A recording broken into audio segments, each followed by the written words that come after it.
This is John Jackson Miller, and you're listening to the Star Wars Canon Podcast. May the Force be with you. There are stories about what happened.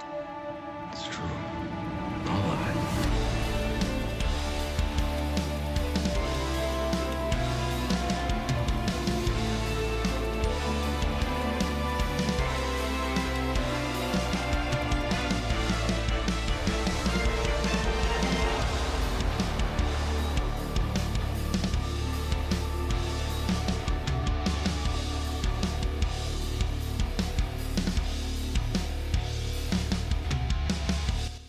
Hello, everybody, and welcome to this episode of the Star Wars Canon Podcast, episode number 90. We've made it to the 90s, Usef.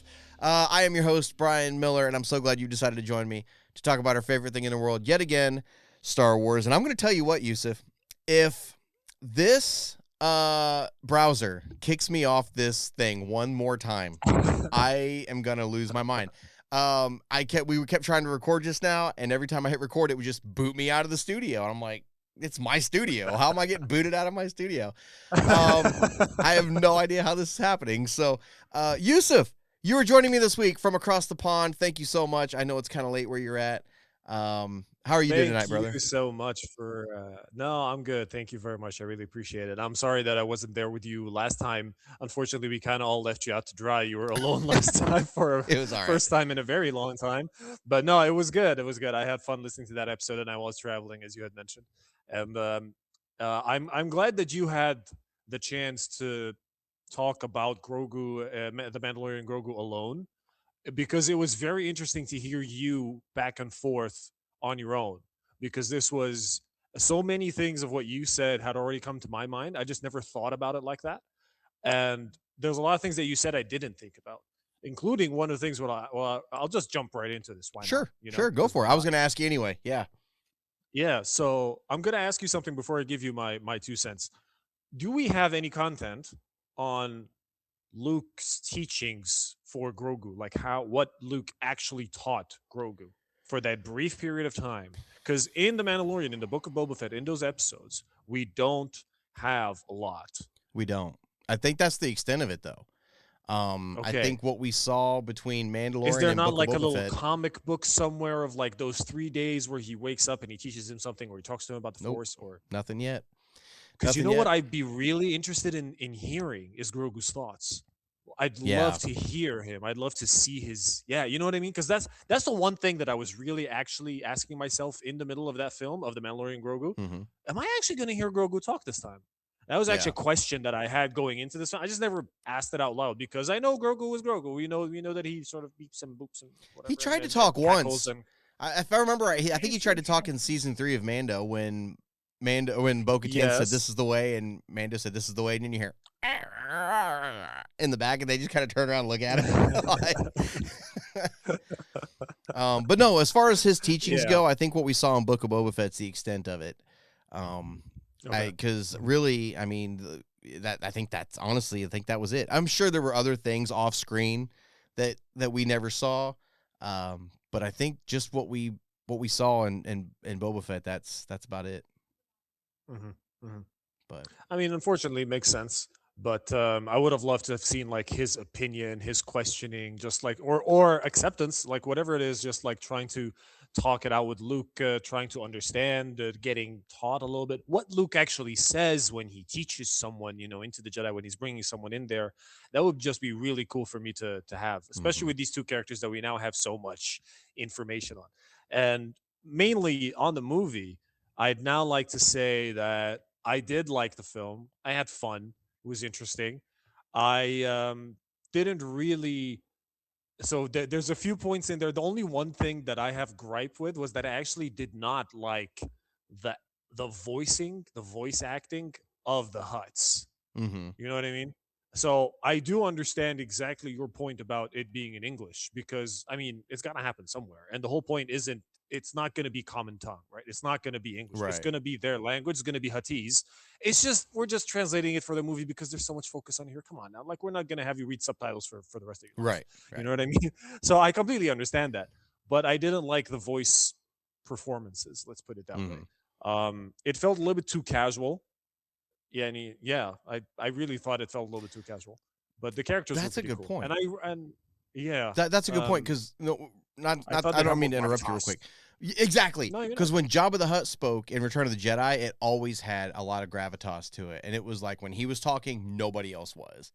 And I think you're absolutely right. Sorry, go. You can go. Yeah, I was just wanted to agree with you real quick. Go No, ahead, no, keep no. That going. was exactly Keep going. it. Yeah, No, we're talking about the same thing, yeah. honestly, because it's exactly as you just said.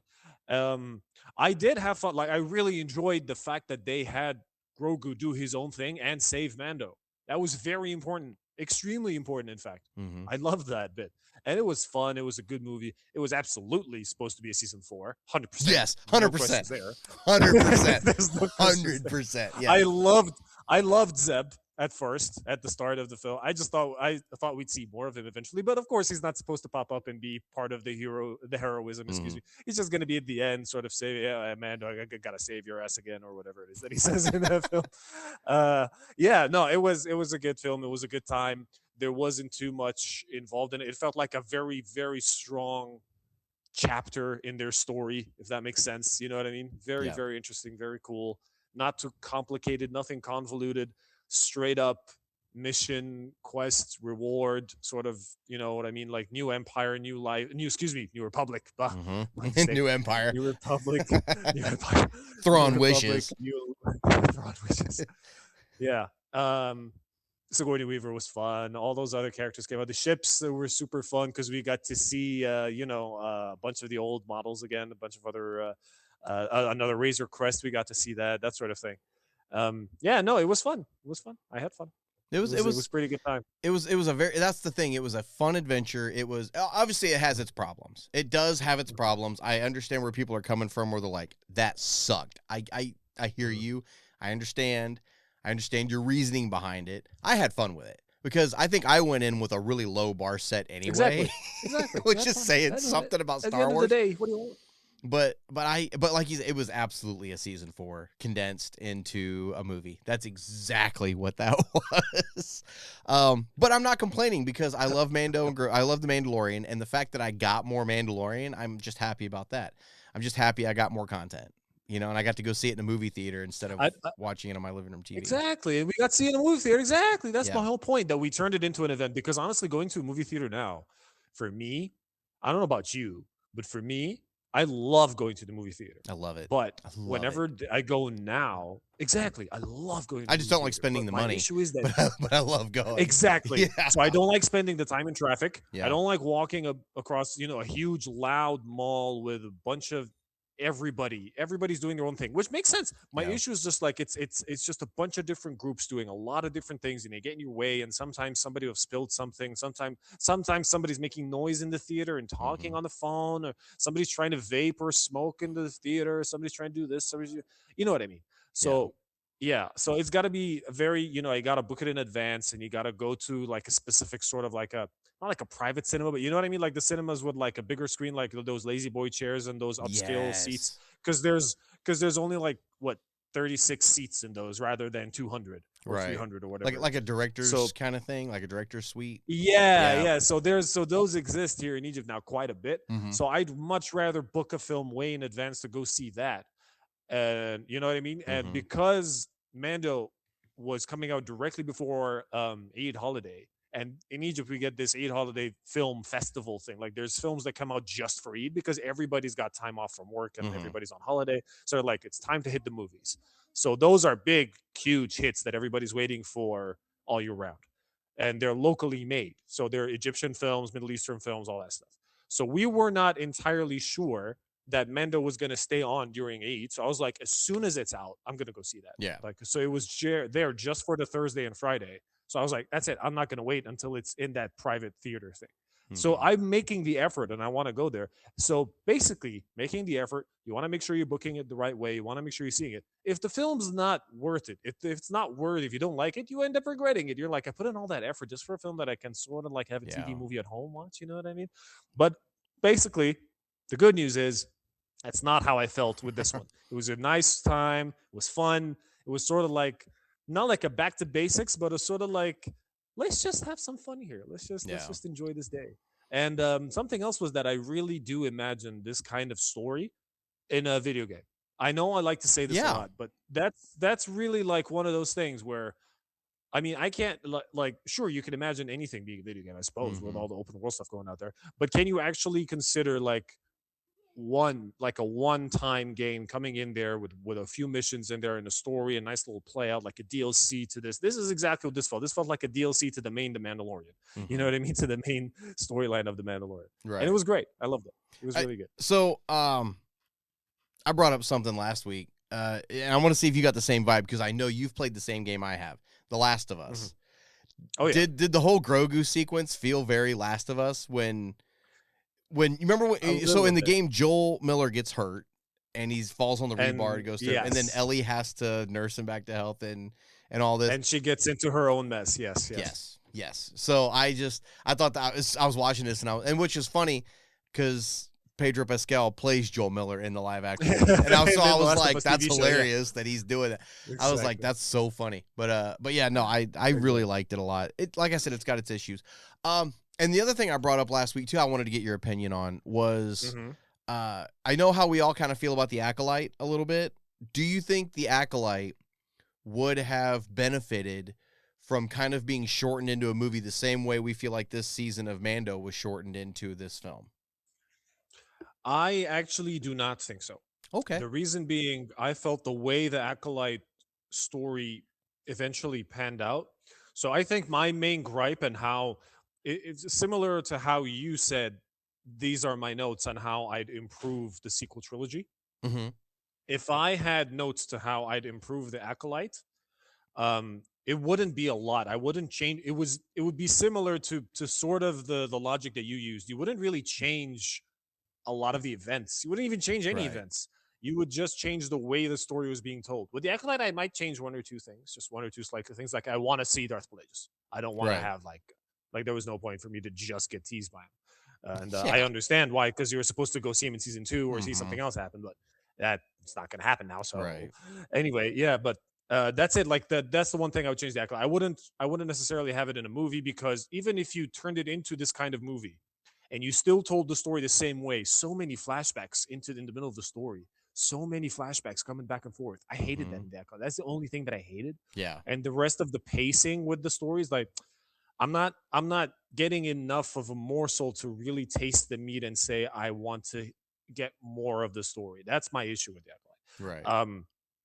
Overall, I really wanted to see more of the Acolyte, and I'm in JG's camp here, and I say, like, I mean, personally, I felt like for what it was, it's really good. I just want to see more of it, and I want to dive in even deeper to why she's dark. So what is he selling? You need to. This is the problem. Like, yeah, sure, we saw Anakin fall to the dark side. We didn't see what he was sold, the power that he was sold. You don't see that logic. When you get into the novels, you see a lot. But I want to see that on the screen. I want to see that logic. I want to see that sort of enticement. You know what I mean? And potentially, where I'm actually going to end up seeing this is in Darth Maul, Shadow Lord, because when he now goes into season 2, and he now is going to I think, have a new apprentice on his hands. Oh yeah. So we're going to see exactly right. So now we're going to see how he actually trains someone, although he's not going to necessarily Sith indoctrinate her. It is what he knows. So this is how he's going to train her. Exactly, right? Yeah. So yeah, I'm very excited about that possibility. Yeah. So I just wanted to see what your opinion was on that. I wasn't sure. Because like you said, the only person I had to bounce anything off of last week was me. So it was like, and I kept talking myself out of other things. But and the other thing I wanted to see what you thought of, because this was probably the more I've thought about it now that another week has gone by and I've been thinking about it. One of the biggest standout scene to me, for like filming technique, was the stop motion droids. What did you think of these stop motion? Because they didn't have to do the stop motion. They could have just computer generated it. Nobody would have batted an eye. It wouldn't even been a thought in anybody's mind. Oh, they should have done that in stop motion. It never would have been a thought, but they did it because they could. That made my heart sing. I remember sitting there and I started seeing absolutely right. The frame rate dropped in the movie. All of a sudden, I'm like, that's stop motion. I was like, oh my god. Exactly. I just thought it was great. I wanted to go there real quick. No, that was amazing. Absolutely amazing. And can I just ask questions? So wait, so when episode 7 came out, and someone, I cannot remember it was an interview with someone, and when they were filming Star Wars in general, they were showing the behind the scenes of Star Wars, of filming Episode 7, and then they were comparing it with behind the scenes of Episode 1, 2, and 3, as in the prequels.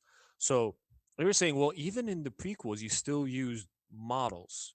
You still used, the high detail models, and you were filming that. Not too much CGI, not too much set building, Right. and you were still using the models because you really wanted to sort of control the model while it's moving through space. You wanted to give the perspective. So he said, this is not what they're doing in Episode 7, and this is an issue. Now, this is someone who worked on Star Wars before. I cannot remember for the life of me who. So I have to go back and research. So I gotta, because this is not very high quality content I'm giving here when I can't even remember who it is I was talking. But listen, the point is that when we then saw The Mandalorian, and at the end of season 1, when he finds Grogu, and then I think all of us were like, okay, so how are they doing this? Are they doing this like Yoda? Are they doing this like back in the day? Well, we haven't seen him move properly yet, so we're not sure yet. Right. But we had this whole big debate. What are we doing? What is this? What is that? And immediately, as soon as you brought up last time on your own, when you were saying, the Grogu on his own, and on that own, like, I don't know how many people were controlling that little animatronic. 5. Well, or it's 5 droid. people. They made a droid. Yeah. Essentially, is what they did. Is they made a There's droid. more people. So this is interesting. There's more people puppeteering Grogu than were puppeteering Jabba the Hutt in Return of the Jedi. Isn't that wild? So Amazing. yeah, Absolutely amazing. Yeah, no, I just thought that was an unbelievable piece of, just cinema magic, movie magic, I should say. yeah, Because regardless of, Jon Favreau being such a purist, you know what I mean? Like such a person going back to the roots of it all. And of course, we didn't really mention this when we were on doing an episode a couple of episodes ago or 3 episodes ago, but I wanted to really bring this up now as well, as how brilliant Jon Favreau sounded and how he looked when he was at the release, or excuse me, not the release, the premiere of Mandalorian and Grogu, and he was up there getting all emotional and saying like, about 50 years ago, my dad took me to the theater to see my first Star Wars movie, and here I am taking my dad, who's sitting right here in the audience, so he can see this movie. That was. It's, dude, Star Wars is all about family. That's what it is, and it rhymes. 100%. Like George Lucas says, it rhymes. Everything rhymes. The next 100%. thing, and so that's why we talk about Star Wars on this show the way we do, is because we really genuinely love it. There are aspects of it that we may not be crazy about, but it's great to somebody else, even though we don't like, like you said, I'm not a huge fan of The Acolyte, but you love it. And so that's great. How am I going to like poo-poo on something that somebody else loves? You know what I mean? And so I'm still going to be honest and say, well, it's not really my cup of tea, but it's a good thing I've got 500 novels I can go read, or I can go watch this series, or I can go watch Skeleton Crew, or I can watch this movie, and so it's like the way I look at Star Wars and its content is this. Do you have Golden Corrals in Egypt? What are Golden Corrals? It's a restaurant. It's like a big buffet. You can go get literally anything. Okay, so when you go to a Golden Corral, basically they have this huge bar, and you can go get pizza or brisket or salads or tacos or like literally anything you want, and it's all you can eat. Fish. Literally any freaking thing. Ice cream, carrot cake, pies, like literally, and you just pay one fee and just go and just eat whatever you want. Right? Exactly. Yeah. And so the way I look at it, I look at Star Wars and the franchise and the content as a Golden Corral. And so if there's something you don't like, well, don't go eat that. Go eat something else. They came out with a new meal. Well, I'm not a huge fan of that, so I'm going to, keep eating what I know I do like. I'm going to stick with what I do like. I'm not going to be force-fed something that I don't. Now, if they were coming out and being like, now you are going to eat this, that'd be different. But the thing is, there's so many options. There's such a variety of Star Wars content now. And so I'm not going to sit here and crap on something that I think is horrible, unless it's Heir to the Jedi. Looking at you, Kevin Hearn. That book was so bad. But anyway, yeah, I went off on a little tangent there for a second. My bad. But yeah, so it sounds great because it sounds exactly like what we're, because for me, for example, so I'm not big on Legends that much. And well, that's the thing, right? Legends is, you're still getting Legends content. You are. And it's still coming out from technically Lucasfilm. It's still coming out from Star Wars. Yeah. But Exactly. So I'm not a big Legends guy. I want to focus on canon. That's Yeah. fine. I love villain stuff. That's fine. Got plenty of that. And then I'm gonna dive into High Republic with you. So there's Mm-hmm. plenty to look at. I'm Yep. not. I don't absolutely love certain parts of. I'm not a big fan of Clone Troopers and Bad Batch. I love the concept. I love everything. I'm just not diving into Bad Batch head first. Every time I try to get into it, there's something wrong. I'm not sure Yeah. why. I love the Troopers. I love the story behind it, and the pacing is cool. I'm not sure why. There's something wrong with this going on. I don't know. Anyway, but the thing is that you're always going to have something to appeal to you in Star Wars. And then when you get Skeleton Crew, sure, I like Skeleton Crew, maybe not as much as you liked it. Yeah. But that doesn't mean that I hated it. Right. Okay, cool. Then I'm going to have a little bit more of that. You know what I mean? Yep. So, Yep. Exactly. Yeah. Oh God, I love Skeleton Crew so much. I love that show. yeah. It brings out the little kid in me again. I love it. Okay, so all that out of the way, let's get into the episode proper. Let's see here. So thank you guys for joining us. If you guys haven't figured it out, we love Star Wars. That's what we're here to talk about. We've got a couple of big things we wanted to kind of bring up this week as far as news goes for publishing and things like that. And believe it or not, all the news stories, I think, 1, 2, 3, yeah, all 3 news stories we're going to talk about all have to do with the publishing and with actual canon content, which is kind of nice. So let's just jump right into it. We were talking about Book of Boba Fett earlier and about how you were asking about Grogu's training and stuff. We probably won't get the answer in this, but Marvel is coming out with a 7-issue adaptation of the first season of Book of Boba Fett, and it's I think it's just going to end up being the same kind of adaptation as what we've always gotten in the past. It's just like an abridged version of it. But and we all know, we've all seen Book of Boba Fett. We know what the story is, but the synopsis for the comic says, Boba Fett holds court and faces new challenges on Tatooine. After escaping from the Sarlacc pit, Boba Fett has taken over Jabba the Hutt's syndicate, but does he have what it takes to keep Tatooine in order? And we already know the answer to that. It's 7 issues, and issue number 1 is coming out on September 9th. Usef, I know you kind of liked Book of Boba Fett, right? I mean, you were kind of in on it a little bit. Yeah, no, I did.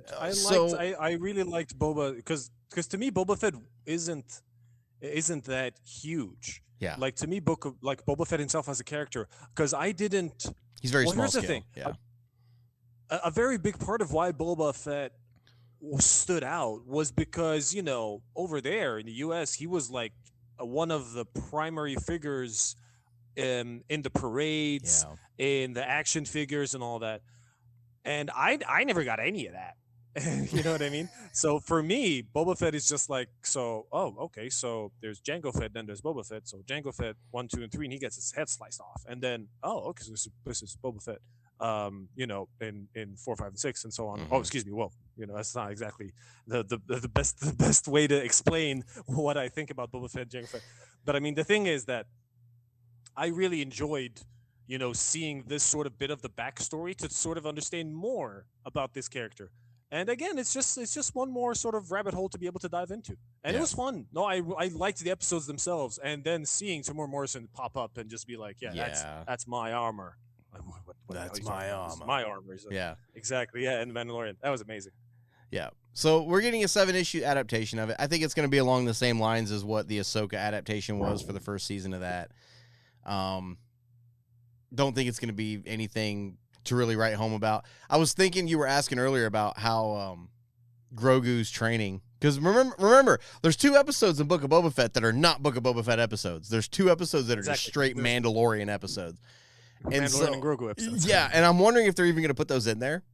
If they're even going to do the adaptation of those. I don't know if they're going to do it or not. But they might. I don't know. Man, that's a good. I don't know if they're going to do that or not. I wouldn't. I wouldn't put those 2 in Well, you there. wouldn't know because you'd want to focus on Boba Fett. On Boba You'd Fett, wanna yeah. Actually, because there's no point in giving you a Boba Fett story and then giving you somebody else in there. Because I mean, even no matter how interconnected they are. I still stand by those 2 episodes of Mandalorian that are just crammed in the middle of Book of Boba Fett. They shouldn't have put those in Book of Boba Fett under the title of Book of Boba Fett. They should have what they should have done was take those 2 episodes and make basically like a little special, like a little Disney Plus special, Lucasfilm special of him getting him back, and then aired like the first 4 episodes of Book of Boba Fett, and then the next week be like, hey, we're going to take a break from Book of Boba Fett for a week, and we're going to show you this, or just drop it, somewhere else, and make sure people know this takes place during Book of Boba Fett, and then continue Book of Boba Fett. You know what I mean? Or even put out the Mando episodes. This is what they should have done. Actually, I'm going to erase everything I just said. Everything I just said, completely forget about. Before Book of Boba Fett ever came out, they should have put those 2 episodes out of Mando. And of him going to get Grogu back. Or of Grogu having the, you know, the choice to make and everything like that. And then have the teaser in it of, like, Fennec Shand coming to talk to Mando, be like, hey, Boba needs your help with something. And he's like, well, I got something I got to do first. And then he goes and gets Grogu. Or even, like, edit it differently to where he just goes and gets Grogu. And then Fennec comes to him and says, hey, or not goes and gets him, but goes and sees him. Then Fennec comes to him and says, Boba needs your help. And then you use that as, like, the jumping off point for the Book of Boba Fett series. Kind of like the way they did it with the Marvel movies with Avengers, how... I don't remember which one was it Captain America or was it, I think it was Captain America, the first Captain America movie. They basically showed the whole scene from Avengers where Nick Fury comes and talks to him and says, hey, we've got a mission for you, you know? And so it kind of teased the next big thing, which would have been Book of Boba Fett. I think they should have done it that way. But yeah, I don't know if they're going to put those in Book of Boba Fett or not, or in the comic or not. I have no idea. I kind of hope they don't. I kind of hope that's its own kind of thing. If you want to tell that story in comic adaptation form, just do your own little, like, one-shot. You know, that could be a one-shot comic, or maybe, you know, I don't know. I'm just talking out my butt at this point. But I think that could end up being a lot more fun than them adding that in with the run. So if you guys are huge, sweaty comic collectors like I am, because I have every issue. I've never missed an issue of any of the comics. I've got, like, 5 long boxes full of comics now. High Republic has its own short box. All of my High Republic comics are in one short box and bagged and boarded. And, like, I'm going to end up putting one of my kids through college with these things, I think. But that releases on September 9th. I know I'm going to be picking it up just for the sake of having it. Yeah, it doesn't. You know, I wish they would do more of these comic adaptations for novels. Absolutely. I wish they would, because, and I've said it, Absolutely. I think I've said it several times on this show. Not everybody has time to sit down and spend 10, 12 hours reading a book to find out what's going on. And if you could do these, like, because they did it with a couple of the Thrawn novels already. They've done adaptations of a couple of the Thrawn novels. So I don't see why they wouldn't be able to do that with every single novel. You know, just do like a little abridged comic version. Plus, for those of us that read the book, it would be nice to have the comic too, so that it'd be easier to visualize what's going on in the book sometimes. I really that was going to be my point. Like, I really Yeah. want to see, like, illustrations. Like, Yes. I want to see the action in a lot of them. Like, imagine Lords of the Sith being illustrated. You know what I Oh, mean? yeah. Imagine. Yes. Imagine, actually. So I'm gonna talk about this a little bit later, and of course you already know why. Yeah. Lost Stars. Imagine that being slightly illustrated. Exactly. Yes. Just slightly. Okay, I'm not so- saying too much. Some of those scenes are amazing. I will tell you this, because you may not know about this then. They did a manga of Lost Stars. They did, I think it was 2 books. I think it was a 2-parter. They did Lost Stars as a manga. So Okay, that's very interesting. yeah, I'll see if I can find them and send you the links for them, because Oh yeah. I've gone to try to pick them up at Barnes & Noble a couple times just to have them, and I can never find them anywhere. So I'm probably gonna end up having to order them offline. But yeah, I would like to see stuff like that. Like you said, Lost Stars would be a great one to do a comic adaptation of.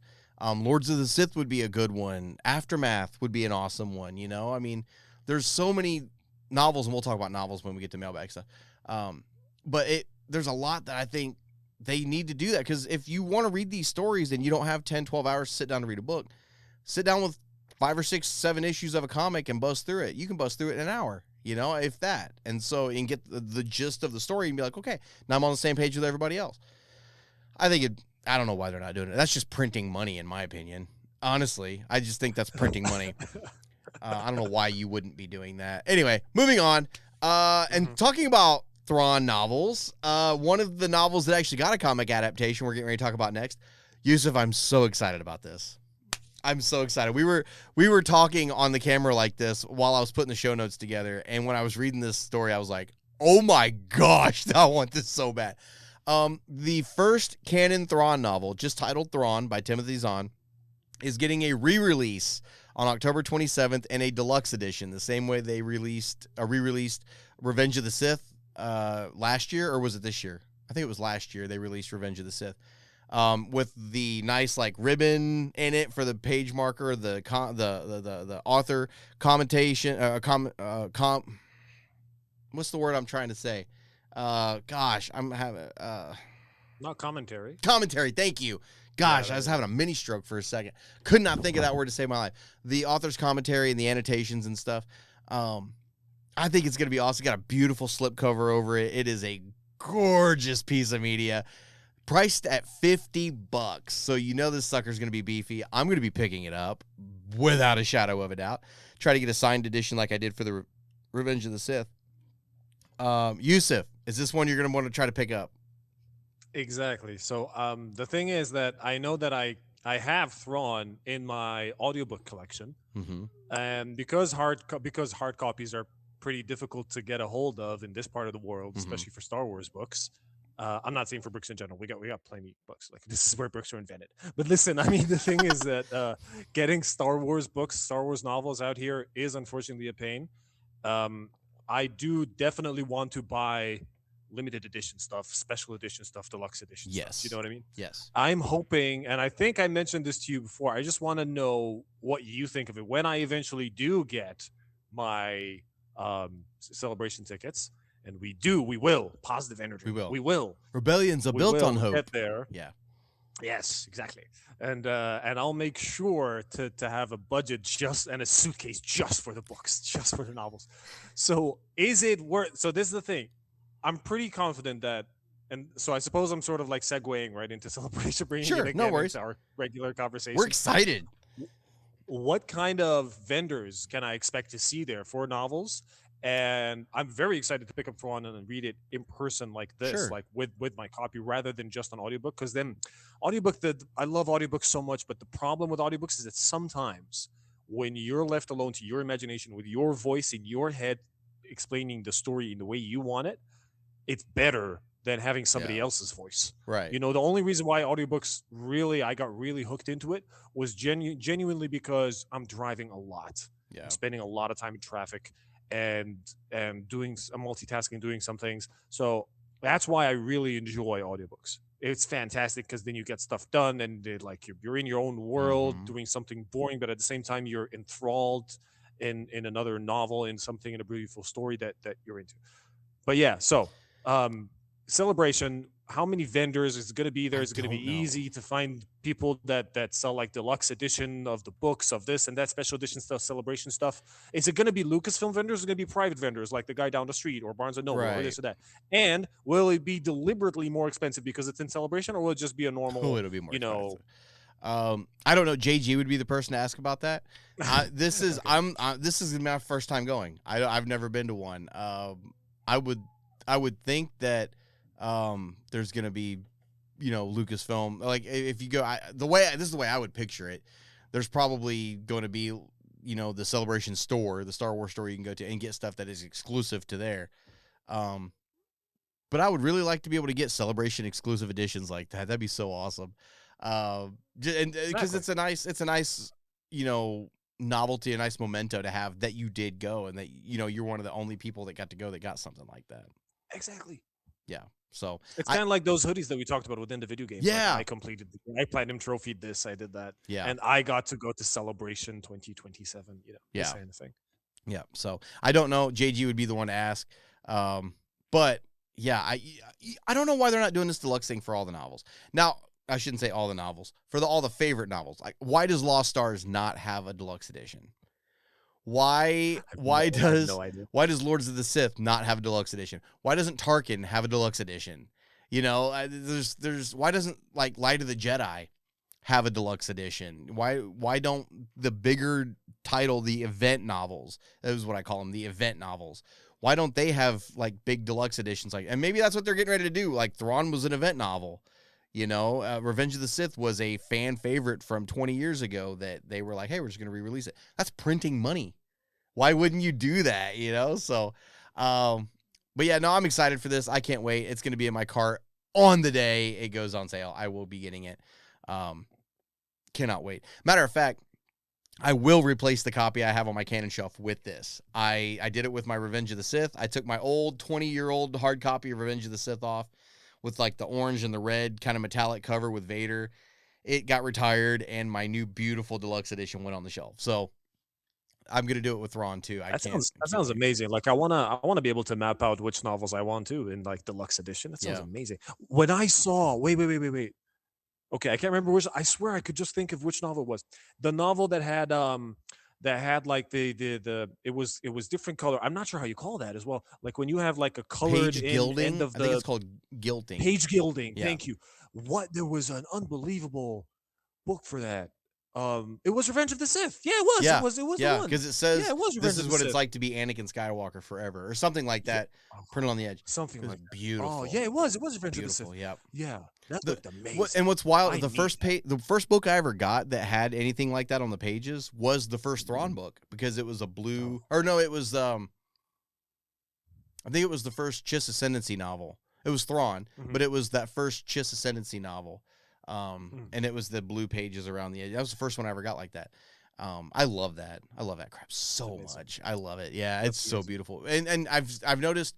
So I follow a lot of book talk on TikTok, a lot of book people and Star Wars book people and stuff like that. And a lot of people, when they get those really pretty printed edges like that, they'll display their books backwards on the shelf, so you can see that on the shelf instead of the title of the book. I think that's awesome.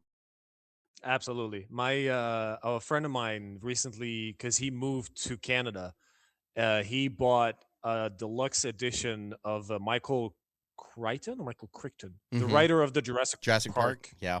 Yeah, I'm not sure how you pronounce his last name, Crichton or Crichton, something like Yeah. that. And so there was that novel, and then there's a bunch of these different graphic novels that were made just for like, and so they were made into a collection and pushed into sort of one magic novel. So it was two novels, but he put them inside out or backside for whatever, Right. spine in basically, just so you could see the end of the gilded page, because it Yes. was basically dinosaurs attacking a car, and the car was in one novel, and the dinosaurs on the other. So it's amazing. Like it just sort of connects each That's other. It was so awesome. good. It was so good. Yeah, exactly. It was awesome. I love the fact that even though we're in this like digital age where everybody has a Kindle, I have a Kindle. You know, I read on my Kindle most of the time when I go, because that way I don't get my books damaged in my backpack everywhere I go. And I buy them both ways. I buy books and I buy on my Kindle, same. But everybody has a Kindle. Everybody can just read everything. But the fact that there are still publishers and there's still people making books that are works of art, it just makes me so happy, and making these beautiful pieces that you can put on your shelf. I love stuff like that so much. I love having a whole hardback shelf full of books. I just think that, and when I finish my basement, I'm going to have a bunch of, I've already told Kirsty I'm going to have a bunch of built-in bookshelves. Every book we have in this house, we've gotten boxes right now because we don't have anywhere else to keep them. And so we're going to get everything on the shelves. I love having books around. Same over here. My wife and I are still dreaming of having our own built-in sort of bookshelves in a certain way, having our own library and all that. No matter how much we get like too sucked into Netflix too, we got our own Kindle here. I'm into audiobooks. I'm into this and that. We still want to have our own library. I love having so it makes this sort of thing about having the deluxe edition books all the more amazing. And there's other books as well. Like it's not just Star Wars novels, it's not just fiction. It could a lot of things that are not nonfiction, some autobiographies from amazing diplomats and people that we're into. Don Quixote, we recently bought a novel for that. That was amazing. I still haven't read it though, but I mean, it's nice. It's got like these chapter illustrations, like with each chapter that sort of summarizes the chapter, but it doesn't give away the chapter. So it's got one illustration at the start, just with like the labeling of the chapter, and then at the end of the chapter, it's got that little illustration of basically everything you've just been through, and like one photo or like one image. Nice. And it's just a touch, because everybody like they're assuming that if you bought this book, then you're really into the legend of it and the story and the philosophy behind it. So I would love to see more illustrations as well in Star Wars, by the way, because even if you just see that little touch, I mean, if they imagine, the people that do the storyboards for the movies, right? Because I remember at the end of every Mandalorian episode, I love all the art they would show during the credits. Exactly, within the credits of every episode, because this is the art for that episode. And it may have merged with the episode before, it may have merged with the episode after, because it's a storyboard. You're not even sure yet whether or not this episode is going to be a standout episode. As a matter of fact, you see that scene, that might turn into an episode all on its own. You know, it's a storyboard. That's how it goes. What if you got the people to do that storyboard, to do that for the novel, for that person, that character, and that, you know what I mean? I love that. That's you see, love that. printing money over here. Yeah, I know. I like seeing people take pride in making content like that in that medium again, you know, and making books that are display pieces, not just shelf candy. You know what I mean? Make them like actual display pieces. I love that so much. Display pieces. So I'm going to be picking this up. I can't wait. I can't wait to get my hands on this. This is, honest to God, out of all the books that are coming out this year, I think, and even though I already have this book in one form, I think this is my most anticipated release for the year for novels. They're coming out with that love story book here before long. Okay, I'll read it, but I'm not, itching to get it.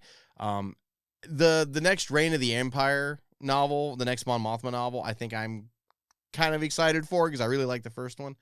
But this, I can't wait for this. I might actually just reread Thrawn after getting this, just so I can read it in this edition. It's beautiful. Exactly. Okay, let's move on to the last news story we've got for this week. Star Wars Zero Company gameplay trailer released this past week. So we're getting 2 Star Wars games this year. We're getting Zero Company and we're getting Racer. Zero Company is coming out on August 27th, which is right around the corner. It'll be here before we even realize it. Usef, you saw this trailer. What do you think about this game so far? Yeah, I'm still on the fence. So I saw this trailer. The trailer, the sort of the cutscenes within the trailer, the story, the parts there, they were okay. They seemed interesting. Voice acting seemed pretty cool. I just want to see a little bit more depth. I want to see a little bit more emotion in there, like whether it's the anger, whether it's the strictness of it. I just felt it was quite limited. So we'll definitely be getting more trailers. Obviously, that's not the issue. Yeah. My issue was with the gameplay, and yeah, it seemed kind of weird. And then you and I both looked up the price of the game. So this is a turn-based game. Mhm. It's not a shooter. It's not an RPG. It's definitely not open world. We did not expect an open world game. But yeah, so I was expecting, to be honest, like maybe a first-person shooter, maybe third person even, just like with a very linear approach, which would have been fine with a lot of multiplayer going on and so on. But this is not it, not in the slightest. This is a single player, turn-based, not a strategy game. So it's not like a map strategy game. You have your character and you choose what to do next to attack your opponent. Mhm. And you've got different squares and you're moving across a sort of like a foot map. But it seems to be 3D though. It's not 2D. Obviously, it's meant to take this genre to a new level. So I was just looking this up while you were starting out the episode, but yeah, this isn't. I'm not entirely sure what to think about it just yet. So I suppose I'm going to use your words, and I'm going to say I'm not sold on it just yet. Not sold. But so it's interesting, and I do think I will pick it up. But so this is I only really like to play games that are like first person or third person or RPGs or open world on console. I'm addicted to this thing, to this controller, to having a major screen, to sort of playing it right at because Crimson Desert is something that I want to pick up soon. I've done a lot of Assassin's Creed, not as much as you have, Ryan, but I have done a lot of Assassin's Creed. Skyrim and Elder Scrolls is one of my most beloved worlds to get lost into. I just started it, by the way, a month ago. Again, a new save on Elder Scrolls, and I created this assassin mage character who, believe it or not, is named Asajj Ventress. Anyway, so exactly, I swear, she's bald and everything.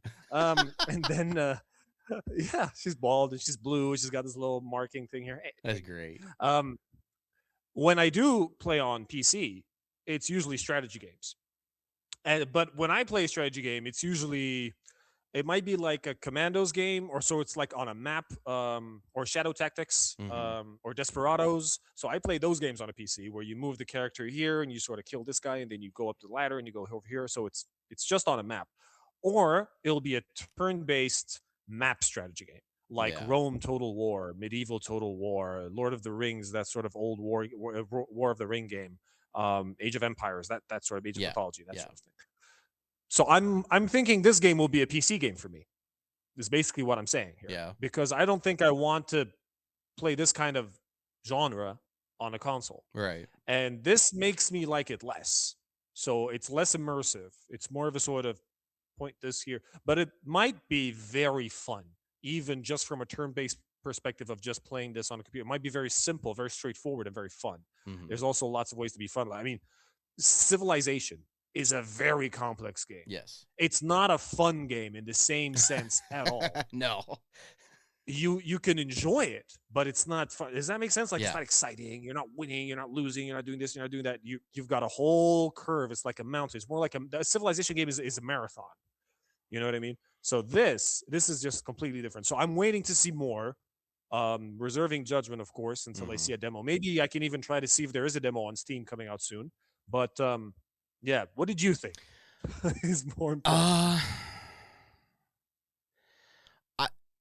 Look, I've never played this game before. I have no idea. I might get the game and play it and be like, oh, I was completely wrong. I wasn't about Mando and Grogu, but that's why I don't think I'm wrong about this one either. I'm going to say the same thing I told you before we started recording. It feels like a glorified mobile game to me. It feels like a consoleized, glorified mobile game. The playing, the gameplay of it, the heads-up display, all of it. Now, granted, it looks beautiful. The graphics are amazing. Like when you actually like see the character models and you're upgrading them and stuff. I see the gameplay and I'm like, this looks like a glorified mobile game. That's exactly what it looks like. I am leaps and bounds more excited for Racer than I am for this. And like you said, We're all incredibly excited for yeah. Racer. Oh yeah. But you said something. I think I'm in the same court you are. I think I'm going to get this for my PC instead of my console. I usually buy all the games for my PS5. I think it's going to end up being a PC one for me. Because I've played a lot of like Galactic Battlegrounds. I played so much Galactic Battlegrounds when I was a kid. It was basically Star Wars StarCraft. I played that. I've spent hours playing as the Empire on Hoth and just obliterating the rebels, or sometimes the Gungans, because that's fun too. Love that. But I love that game. I've spent so many hours building up the most BA base I could possibly build, with every resource available on the map, like literally. But this honestly feels like, what's the big Star Wars game on mobile you can get right now? Something Heroes, Battle Heroes. Battle Heroes, right? Is that what it is? I think so. This looks like a glorified version of that. Now, I'm sure the story behind it is going to be fine. And honestly, if I don't even pick this up on PC, I may just wait for somebody to upload all the story stuff online and just watch it, just to get the story of it, to find out kind of what happened. But I don't know if this is one that I'm going to have a lot of fun playing through. And then the fact, like, Anakin Skywalker pops up in the trailer. So where does this happen? Because Anakin's pretty predisposed at the time. You know what I mean? Like, he's got a lot going on at the moment. And so like I said, they got the character model wrong on him. He's got 2 gloves on instead of just the one. This is what kind of makes it fall into a worse category. Batter? Worse category. a batter. Because if you have to throw a character in there that's recognizable, that means that this is already a generic game. Yeah. And this is not a good sign. By the way, the mobile game that you're mentioning is Galaxy of Heroes. Galaxy of Heroes. Thank you. Yes, that was it. Yes. And we all know that one exactly. So this Yes. was released like 10 years ago or something like that. Yeah. But yeah. So, and I know that's squad based. You know, you get your own squad and you collect characters. That's what this and you feels unlock like. them and all that stuff. So, but Brian, basically, moving on just a little bit here. Sure. You and I still haven't gotten our dream Star Wars game. Now, picture this, if you will. For years, Star Wars gaming is carried by Jedi, right? Which makes sense. I'm not hating on that. I'm just saying that I actually like that we're getting different genres now. You know, I'm not upset that we're getting Zero Company. Give me that, even if it's more generic. I want to see it. I want to see it's whatever content. you can throw at me, because this is an indication. Not exactly. So, Yeah. Firstly, it's content. It's more content. Secondly, it's a variety of content that shows me the direction in which you're going. So not only are you sort of reviving some other content that you may have had in the past and different kind of gaming strategy, you are trying to appeal. You're trying to fill up the buffet, the Golden Corrals, as you mentioned, right? Right. So now, this is kind of how you build a healthy gaming universe for yourself, for your platform, for your content, for your set. Now, what I wanted to really think about here is that our dream Star Wars game still doesn't exist. I really want an open world role-playing game set, I think, in the Old Republic, you know, where anything goes, and that this game is what could define canon, but or the canon of that period. Right.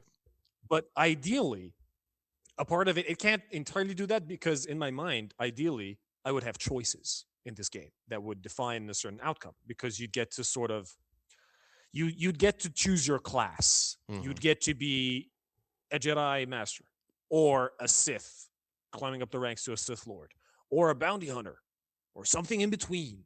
Or you can be a smuggler and you can try to choose the different classes and you can just play and experience the game through different sort of entanglements of the story while having massive milestones that you have to go through and you have to go through as that character and you have to go through as that class and you get to experience it differently.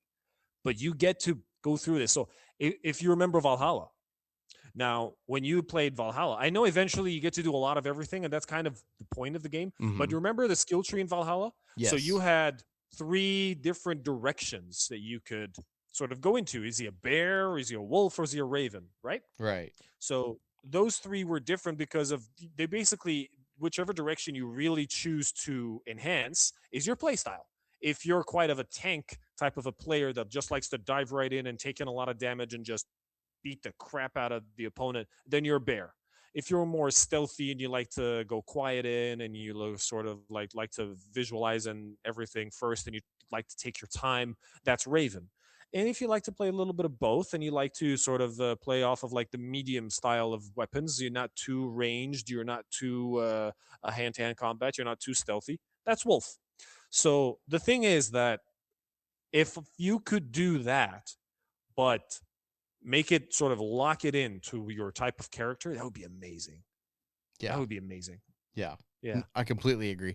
Man, that's an ambitious game though too.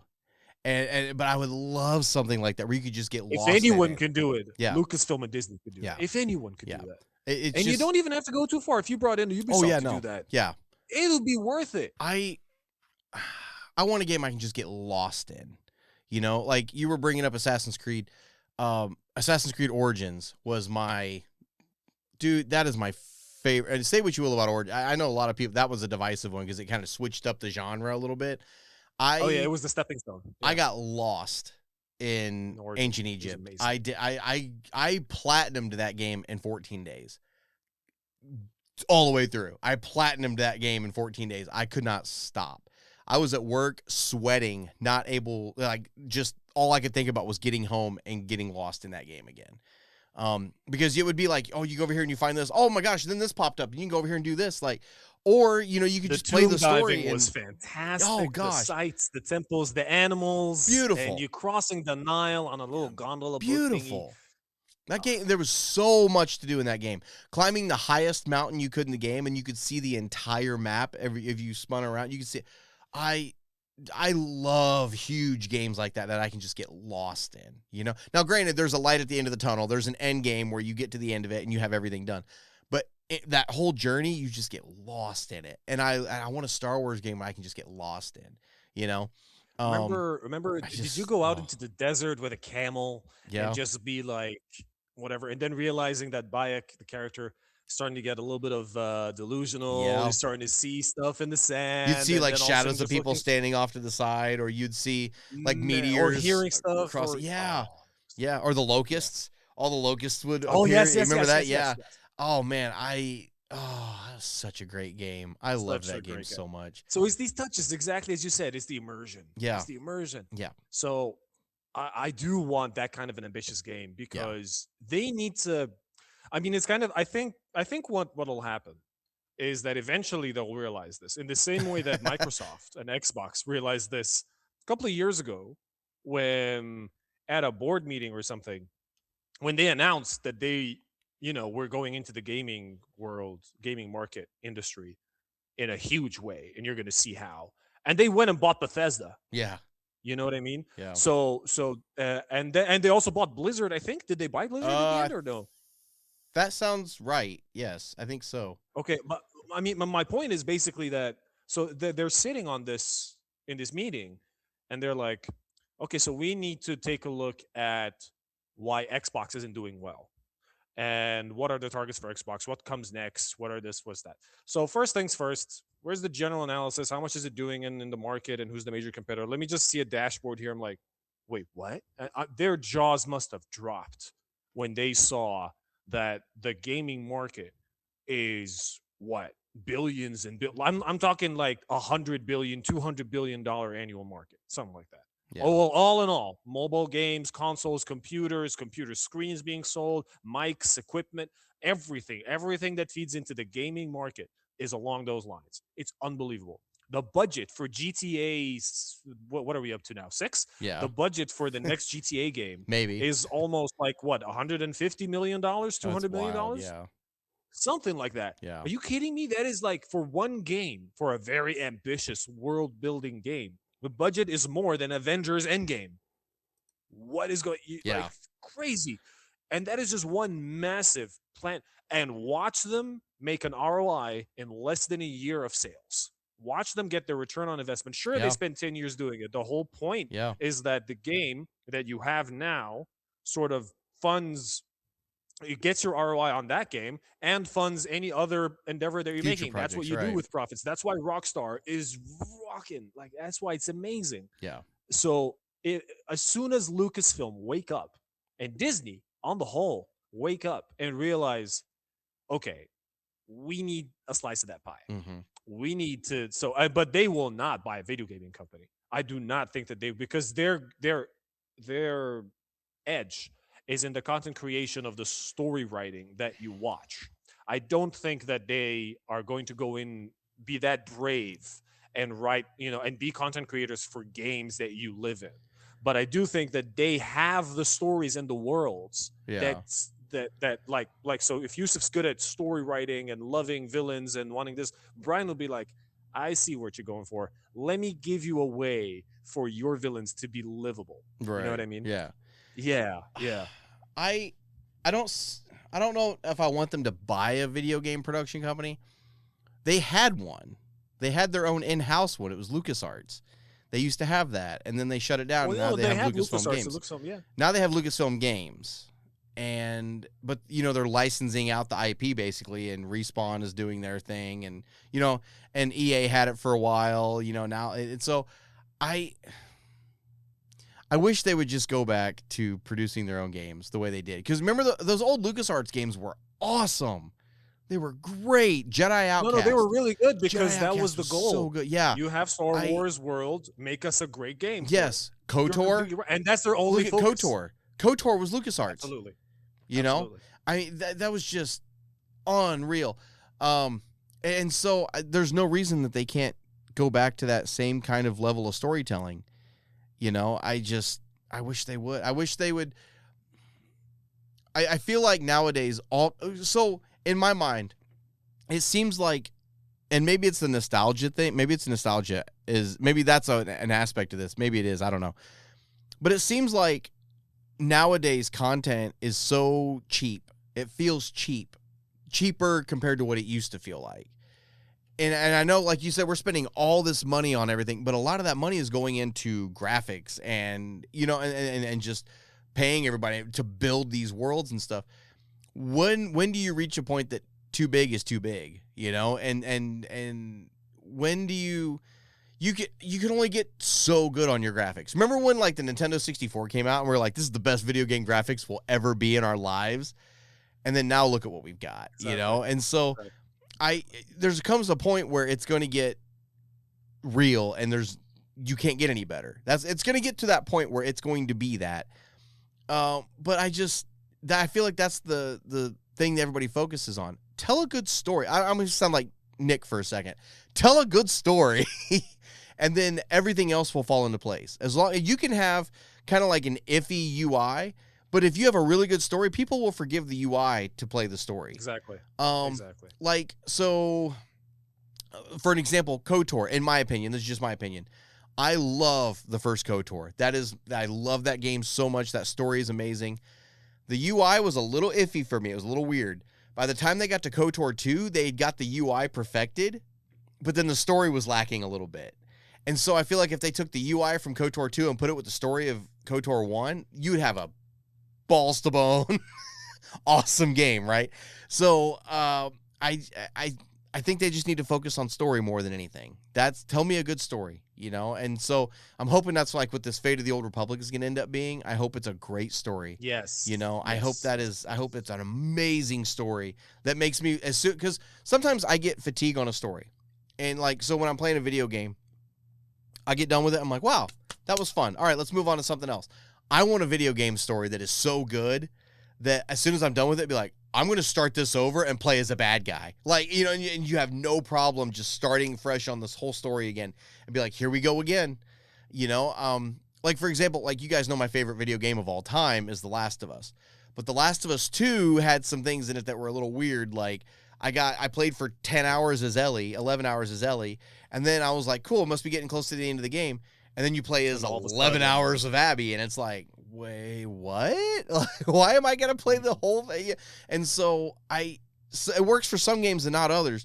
I just want Lucasfilm to just start put out good games, good story. That's all I want. So I'll get off of it. Hopefully Zero Company's got a good story to make up for the UI. I'm hoping that that's what it is. I hope that the game is good enough that when I play it, I'm like, okay, I'll forgive this. It's a cool story, so. And I do hope that the UI is simple enough to make it fun. You know what I mean? Sometimes it's really simple and you're like, oh man, I made a mistake there. But wait, I can get it back. Now let me try to not shoot myself in the foot again and do this. Because that's kind of what turn-based strategy is all about. It's about not shooting yourself in the foot. Yep. Yeah. That's exactly what it is. 3 steps ahead. Yeah. So, that comes out on August 27th. Let us know in the comments, are you guys going to pick up Zero Company when it comes out? So, let us know your thoughts.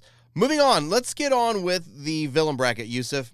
So this is a day that will be long remembered in the name of the villain bracket. Where are we at on the villain bracket, Usef? We finished round 1. We finished it. We have finished round 1, and clearly Darth Vader was always meant to win that one. And I kind of feel obliterated sad Plagueis for in this big bad old Pelagius. Yeah. Because he's awesome. I love that guy. I am about 3/4 of the way done with his Legends novel. Oh yeah, Darth Pelagius, which is fantastic. Yeah, it's really, really, really interesting. This is my first time ever. I'm always saying I'm not going to pick up Legends. I picked this one up because there are no other Darth Pelagius centric novels. No. This is so cool. Do you want me to tell you a little bit about it? I've read it. I've read it before. Oh, yeah, I've read it. I finally did it. I finally read it. Yep. The fact that it starts and picks up with Palpatine standing over Darth Pelagius' dead body. Whoa. And then all of a sudden it takes you back and takes you through the journey and takes you through this and that. And it's what I'm loving about it is the perspective. It's quite fast paced. Yeah, it is. You're going. Yeah. You're going through events. You're going through, and all of a sudden you're on this planet. All of a sudden he's talking to this guy. It shows you that he's not stopping. And all of a sudden it takes within halfway through the book, it takes a pause. He's looking back to say well, no, wait. I can't look back. So it's well, why are you looking back? The whole point is that he's showing himself that he needs to keep moving, because to keep moving is not necessarily towards a goal that he knows that he wants. It's just, even if I don't know exactly what the future looks like, if I stop, I die. Right. Isn't that amazing? Yeah. Isn't that just a different, because you can apply, you don't have to be evil to live like that. You know what I mean? Yeah. And for all intents and purposes, I still haven't seen a very evil mindset of him. Evil, you know what I mean? Like a cruel mindset. I haven't seen that yet. He does do cruel things. He's easily mind controlling anyone without a shadow, without batting no regret. An eyelid. No regret. No regret whatsoever. Killing this guy, zapping that person quietly, or telling someone to go assassinate him, controlling this guy. Absolutely none. So I am seeing cruelty. I'm just not seeing cruel mindset. I cannot yet see. So maybe it's in there. I just haven't finished the book yet. But yeah, it's very, very cool. Yeah. Now, but Darth Pelagius. This is kind of my point behind the villain bracket, right? Is to take a look at all these villains, and then those that I don't know enough about, because Darth Plagueis isn't just someone brought up in episode 3, the tragedy of Darth Plagueis the Wise, who technically in the movies you don't even know who's the fact that he was Darth Sidious's master. We don't even know that, right? So you could have thought it might have been someone like, I don't know, 1,000 years ago that Darth Sidious knows about, because Darth Sidious turns out to be a Sith, so he studied Sith lore, and all of a sudden he heard this. Darth Sidious says that, have you ever heard of the tragedy of Darth Plagueis the Wise? And then his own apprentice killed him or this or that. And then he also tells Anakin that, he could even stop his loved ones from dying. The thing is that Darth Sidious saw him do this. Yeah. And that Darth Sidious is the apprentice that kills Darth Plagueis, who was his master. So, this is kind of the point behind the villain bracket. So now that we've completed round one with obviously Darth Vader kicking the shit out of Darth Plagueis in coolness, in cool factor. What I have thought about doing, I will discuss here. Okay. And we can potentially have a vote later on, but I will tell you what we're doing for the next steps. So first things first, now that we've completed the villain bracket, we have a champion for each category. Yes. And by about midweek, so give me a couple of days, I'll finish up the graphic for that. So that'll be a complete graphic, and I'll pop up like with a full champion for each category. And that'll be the end of the first round. And I'd like to ask our wonderful viewers, if you have enjoyed the villain bracket so far, let's have you help us decide. Would you like us to assemble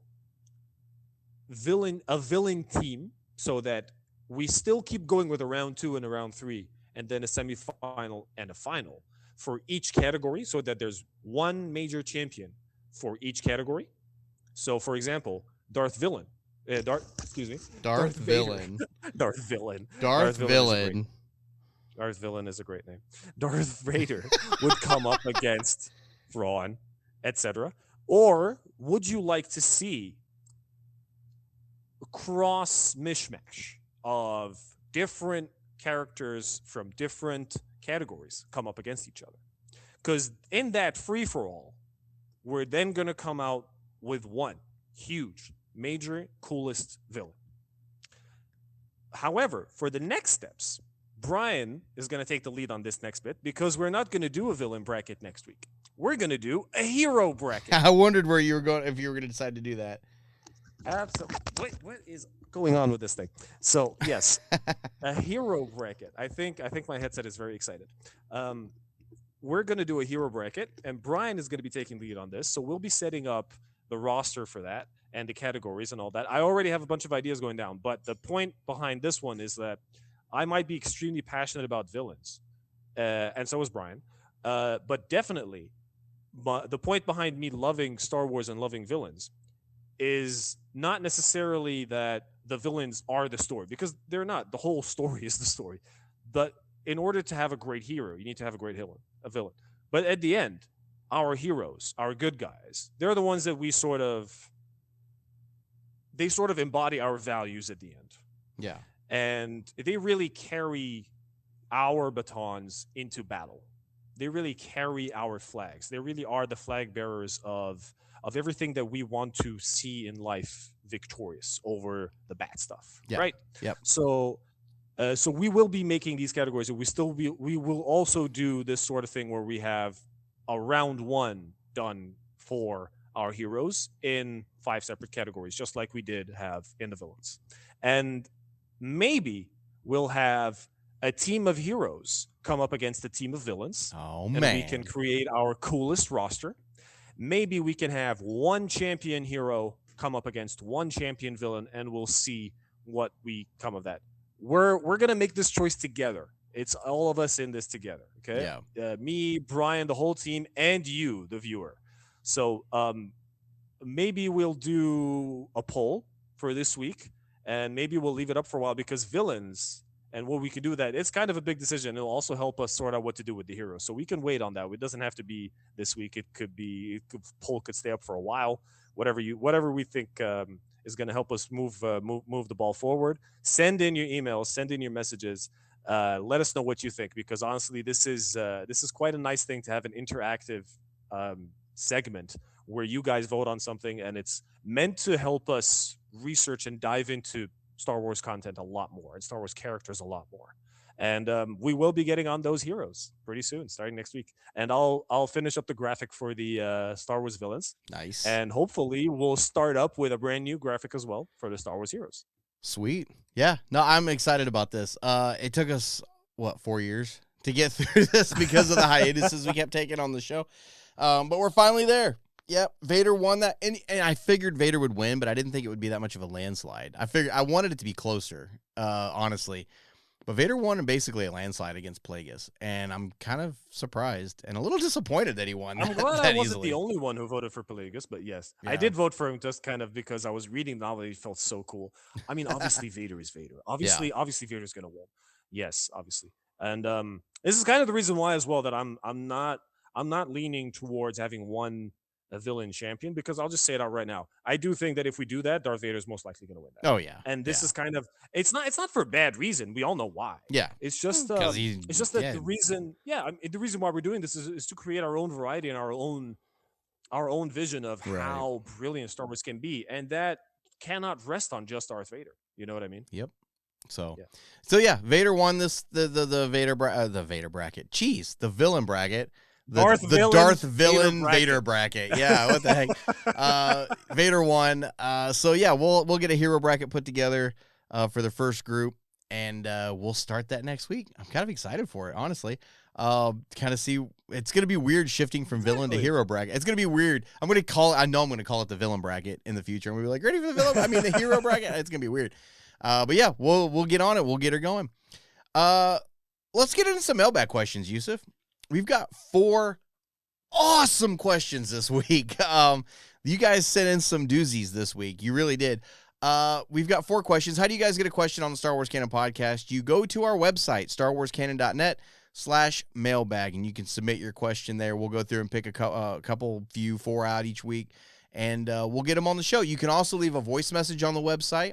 And if you guys decide to do that, we can play your question on the show, and you'll be able to hear yourself on here, and we'll be able to answer your question. So that would be brilliant. Like I said, we've got 4 excellent questions this week. Let's just jump right into them because we are already well over the hour mark on this episode.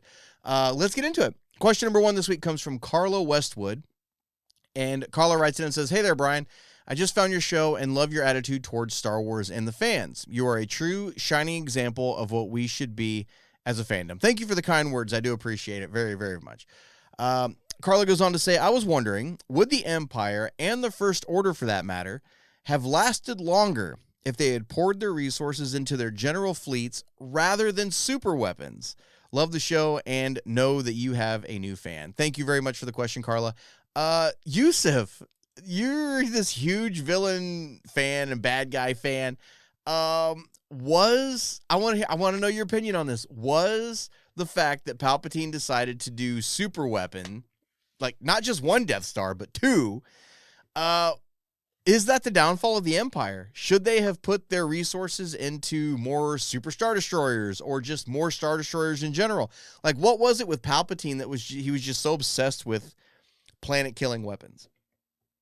Absolutely, yes. I mean, so first of all, thank you so much, Carla, for your question. So the Empire and the First Order, and this whole thing, you just mentioned it. What is the obsession with super weapons? The obsession with super weapons is that you want to, and Palpatine kind of says this in one of the comics, and he's like, our power needs to be demonstrated, just how powerful we are. Now, his obsession with this comes from, if he knows that he can defeat Yoda one-on-one, which he has technically, then he wants to show the galaxy that he can create something that can destroy anything in the galaxy one-on-one. Mm-hmm. And this is kind of the concept of being so ultra powerful that you on your own can take out an entire army. Then let's create something that can destroy an entire planet.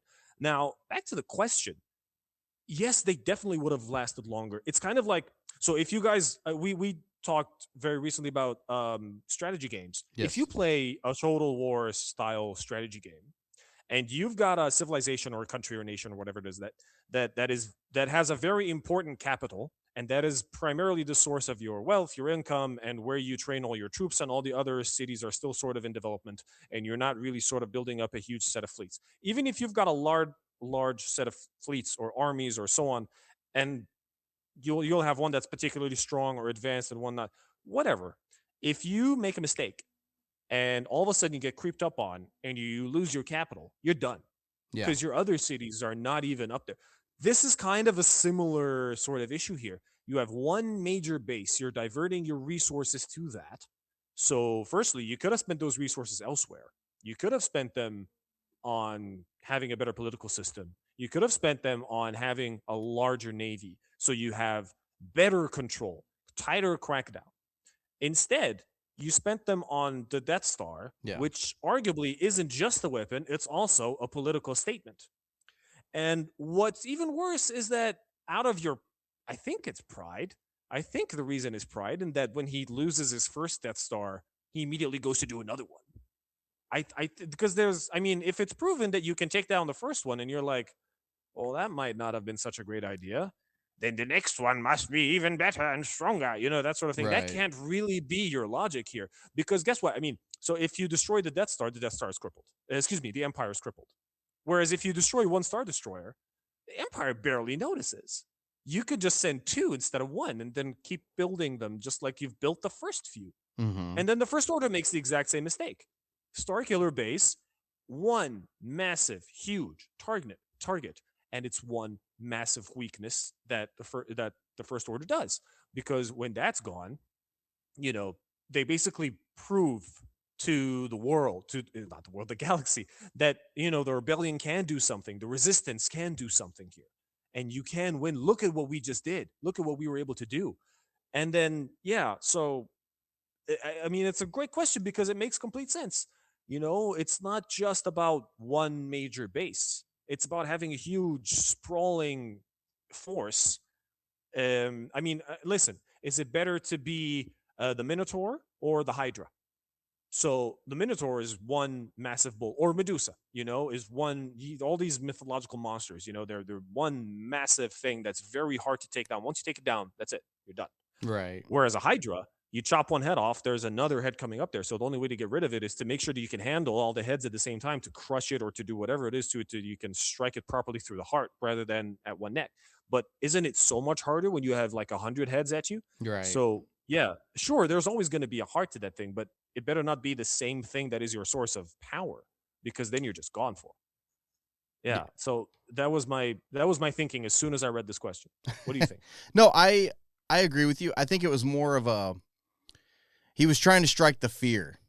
He was trying, that was the whole point of them blowing up Alderaan. It wasn't to blow up Alderaan. It was to send a message, and message through fear, which is why, when they were getting ready to destroy Alderaan, he was like, they dissolved the council immediately after they blew up Alderaan. Then they dissolved the council. They dissolved the Senate. They're like, we don't need you anymore. We have this planet killing weapon, and so I think a lot of people, I don't think they realize that in A New Hope, the rebellion struck a bigger blow against the Empire than they realize. It wasn't just the fact that they blew up the Death Star. The Empire had gone all in on that super weapon, and after they proved that it worked, they were like, well, we don't need the Senate anymore, because that was just kind of a ceremonial, it didn't really mean anything, but the fact that we still have it, and then they were like, well, we don't need that anymore, and then they got rid of it, and then the Death Star blows up, and they're like, oh. And so I think it was a bigger blow than people realize. I think they definitely should have poured more resources into Star Destroyers. And here's the thing. If Palpatine can build that fleet of Star Destroyers on Exegol the way he did, and got planet-killing weapons on all of them, why didn't you do that from the beginning? If you could build that many planet-killing weapons, why did you just make one big one when you could have had a fleet of them? And from the get-go, why weren't you building those in secret instead of one big Death Star? And so I think had they poured those resources into the actual fleets, I think they would have been a lot better off. I think the Death Stars were supposed to be more symbolic than anything. A symbol of fear is what it's supposed to be. If you saw that pop up in your atmosphere, it's like, oh, we messed up. Oh, crap. Or if you hear about it, you're like, we have to do what the Empire says or they're going to send a Death Star our way, So I think that's what it was. It was more of a symbol rather than an actual weapon. But I wish they had, I like the super weapons. That's cool. But the other thing that gets me too is the First Order was like, hey, let's do the same thing again. Let's just make it a planet again, exactly. And so it was like, oh gosh, and then Palpatine was like, let's do it again, and made a whole fleet of them. Why didn't that Final Order fleet, how come that wasn't built from the get-go? So I have a question about Starkiller. So you couldn't. So the fact that they built it into a planet Mhm. rather than built a flying space station, so you couldn't move this, Right. right? So like you couldn't like put a planet out of orbit or out of Right. its position in its solar system or in its system. Period. Yeah. Right. Right. So its strength is really that it can shoot down any system or any planet across the galaxy or within a certain range, that they, as far as they could have it, and that was that.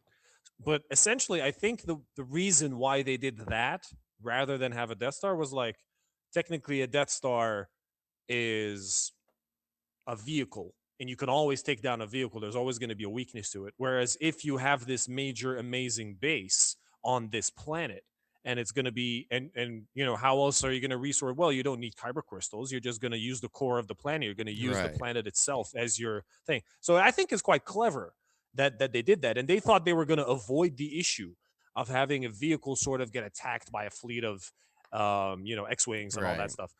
But I mean, it was still the same damn logic, It was and they still same ended up thing. losing. It was one central point on the planet that they just had to blow up, and then the rest of it was going to explode. They destroyed an Exactly. entire planet by blowing up one all little you building. Need is one Chewbacca. Yeah, That's and all so you need. and the other thing about Starkiller Base that doesn't make a lick of sense, and I've never seen anybody bring this up. It makes no sense whatsoever that it's powered by the sun, and that they fired it twice. Because if you eat the sun out, there's no other sun and it was powered once. So which star did they destroy? You know what I mean? And because the star was still there at the end of the movie and they sucked energy from it, they sucked it dry because the star went dark. And so that stars don't just like refire back up. They're not like a. So and, according to wait, hang on. All right. Okay. So according to Stupendous Wave, they do. So they don't take everything from that sun. Okay. That's kind of the point. You're absolutely right, and that basically, if you leave the core of that star intact, It'll refire back up. You don't take out the flame will come back up, kind of like a match. Oh my you don't blow it gosh. out entirely. Oh my You're using the gosh. heat from most of it. This is way too much. And by the That way, makes he no was sense to me. speculating. This isn't canon. Yeah. This isn't. Yeah, this that is makes not no explained. sense to me Yes, whatsoever. yes, I'm yes. not smart enough No, to of course it understand doesn't that. make sense. He must speculate. What else is he going to do? This isn't properly explained, is it? Because otherwise, it would have been explained in the novelization of episode 7. Yeah. Or even 8. Yeah. To me, it just makes no sense whatsoever. And like, how would you like? I shouldn't get into it because it's a fictional universe. It makes no sense to me. Like how you're gonna have the power to destroy the entire Hosnian Prime system, and then suck the star dry again. Like that just drives me crazy. Anyway, I think that's stupid. Honestly, that it's powered that way. And then, but here's the thing too: if it's powered by the sun.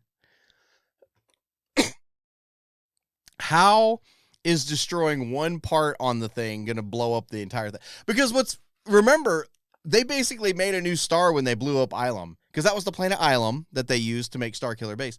They basically blew it up, and then there was a star there. Like, they basically just moved the star to where the planet was, and they sucked in a whole star, but then when the planet explodes, it's just a glowing ball of energy. That's all the energy from that star, but it's the size of a planet. Like, you're talking about a massive gravitational well there that you basically moved from that star to here, and it's like, wait, what? I don't get it. Anyway, sorry, I'm picking it apart, and I don't need to. No, they should have focused on their fleets. They absolutely should have. And the fact that in episode 9, that's what the First Order was excited about. They're like, the Emperor's fleet. We have his fleet now. And so that's what they wanted, was a fleet in the first place. And if they had had all those Star Destroyers from the get-go, I think the Empire would have lasted a heck of a lot longer than I don't understand why it took Palpatine, how many deaths between Return of the Jedi and Rise of Skywalker. How many times did his clones die that he had to transport himself again? He could have saved himself so much death, so much time. They could have just done all the Star Destroyers from the get-go with all the planet-killing weapons on them. And I don't know. Anyway, sorry. They should have focused on the fleet. I agree completely. They should have. That's exactly what the downfall of the Empire was. It was they kept focusing on planet-killing weapons. Operation Cinder. They did it again. They were trying to blow up planets with Operation Cinder after Return of the Jedi. It is wild. Even in the Battle of Jakku, Gaseous Rax was trying to blow up Jakku to bring Palpatine back? Like, what is it with all the planet destroy? It makes zero sense. I don't. Sorry, I'll get off my soapbox. Thanks for the question, Carla. I know we did not answer that question at all. That was an amazing question. But No, we did. We just said would they have lasted longer? They probably would have. I think it absolutely would have lasted longer. Yeah. Yeah, so, exactly. There you go. And Carla, that was a great strategic question. It's a good one. Thank you for that. Thanks for the question, Carla. We do appreciate it. Question number 2 this week comes from Misty Griffin. And Misty writes in and says, hello there, Brian and friends. I was wondering, what do you think is the biggest mystery currently in Star Wars canon? I never miss an episode of your show and can't wait to bump into you at Celebration next year. Thanks for the question, Misty. I'm very excited to hear your... thank you for the question, Misty. Of the course. biggest mystery. Currently unsolved. Oh, man. Right now, I've got one. And I don't want to use like a cliffhanging story thread because that could always be answered later. But the biggest mystery in Star Wars. Yeah. I think, I've got one. Honestly, I think that it's still, nobody still understands what it means to bring the Force into balance. I think that is still, even though they've tried to explain that with like the Mortis arcs and stuff, and well, it just means he was controlling both sides. That doesn't answer jack. I'm sorry, but that does not answer anything to me. I'm going to go with the biggest mystery is what does it mean to bring the Force into balance? What is the actual like what A, B, C, D checklist do we have to do to make sure, and what is the end result to where we know the Force is back in balance? I think we're both going to say the similar, like very similar things. Not the same thing per se, but I think that you tackled it from a very holistic sense, from a very, very global sense, like a very top-down sense. Because the mystery for me is basically, it's a story mystery of what exactly happened to Baylan Skoll and where is he going and what's he doing. But we know that's basic. Well, wait. We don't know this. Okay. But what we think is that Baylan Skoll is basically trying to find Mortis, is basically trying to find ancient Force powers, is trying to find the father statues, trying to find something, you know what I mean? Something along those lines. And I think that essentially Baylan is just really, really caught up on this concept of balance in the Force. Yeah, I really do. I think that that's what he's going for. So that's kind of, this is kind of the angle that I think I'm shooting in the same direction you are, just through Baylan Skoll rather than through anything else.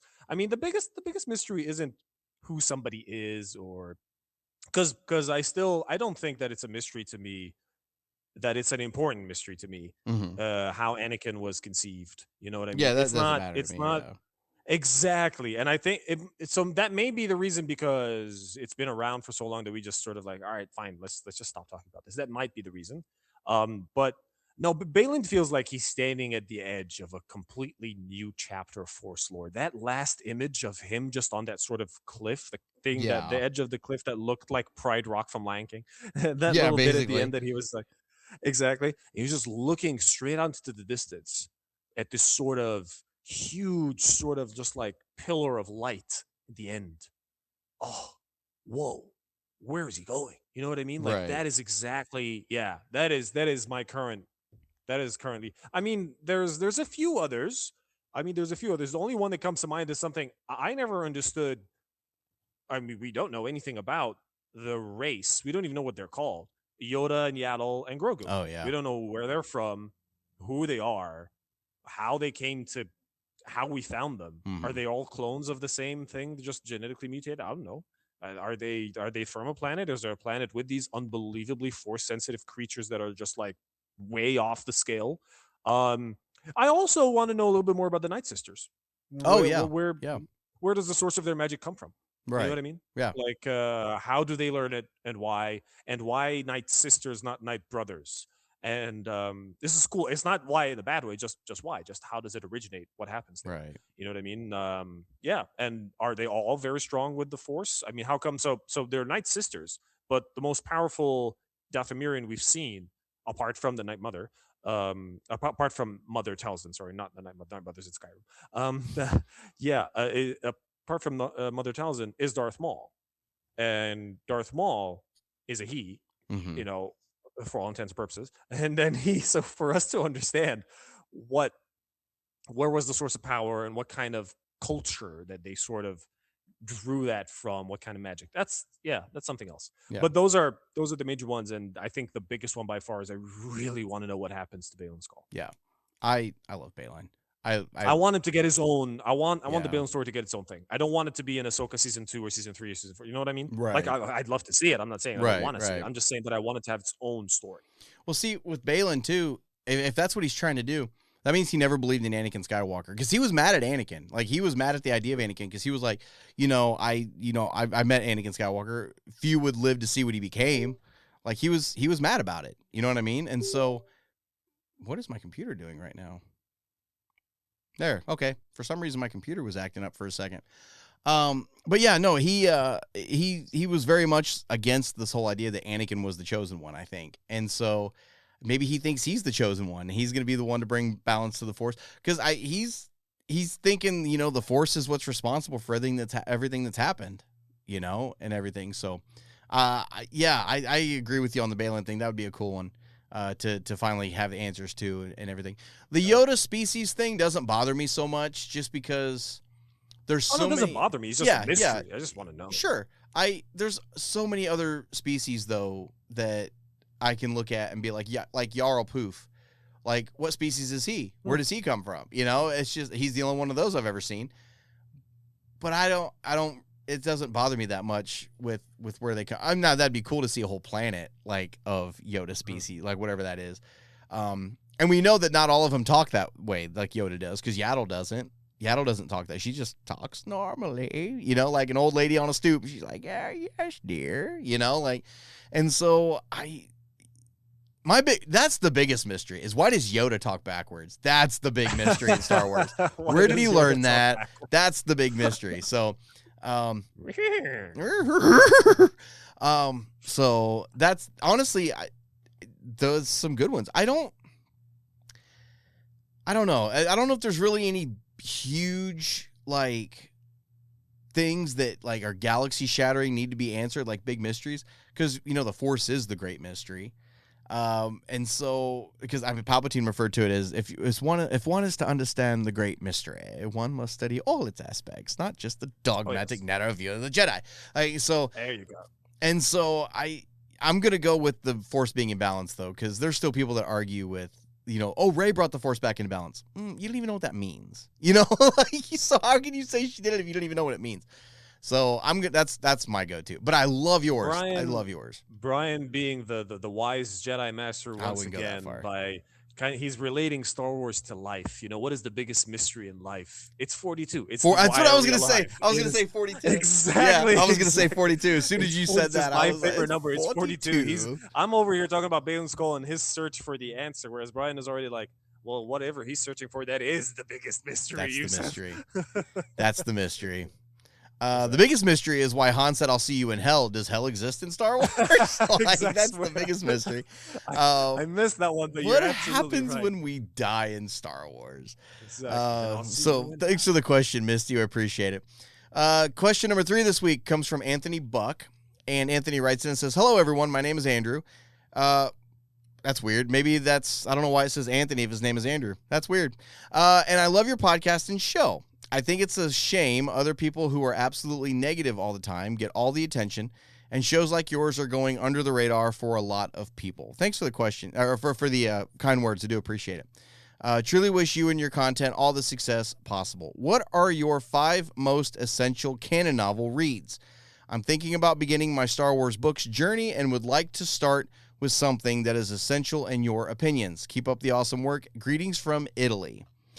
Thanks for the question, Anthony, Andrew, whichever. Because when he submitted the question, it said the name was Anthony Buck is when he submitted it, and I don't even think I realized when I was copying and pasting all of it that he said his name was Andrew, but the other thing said Anthony. I don't know what the disconnect there is, but I'm gonna go with Andrew since he's just typed out my name is Andrew.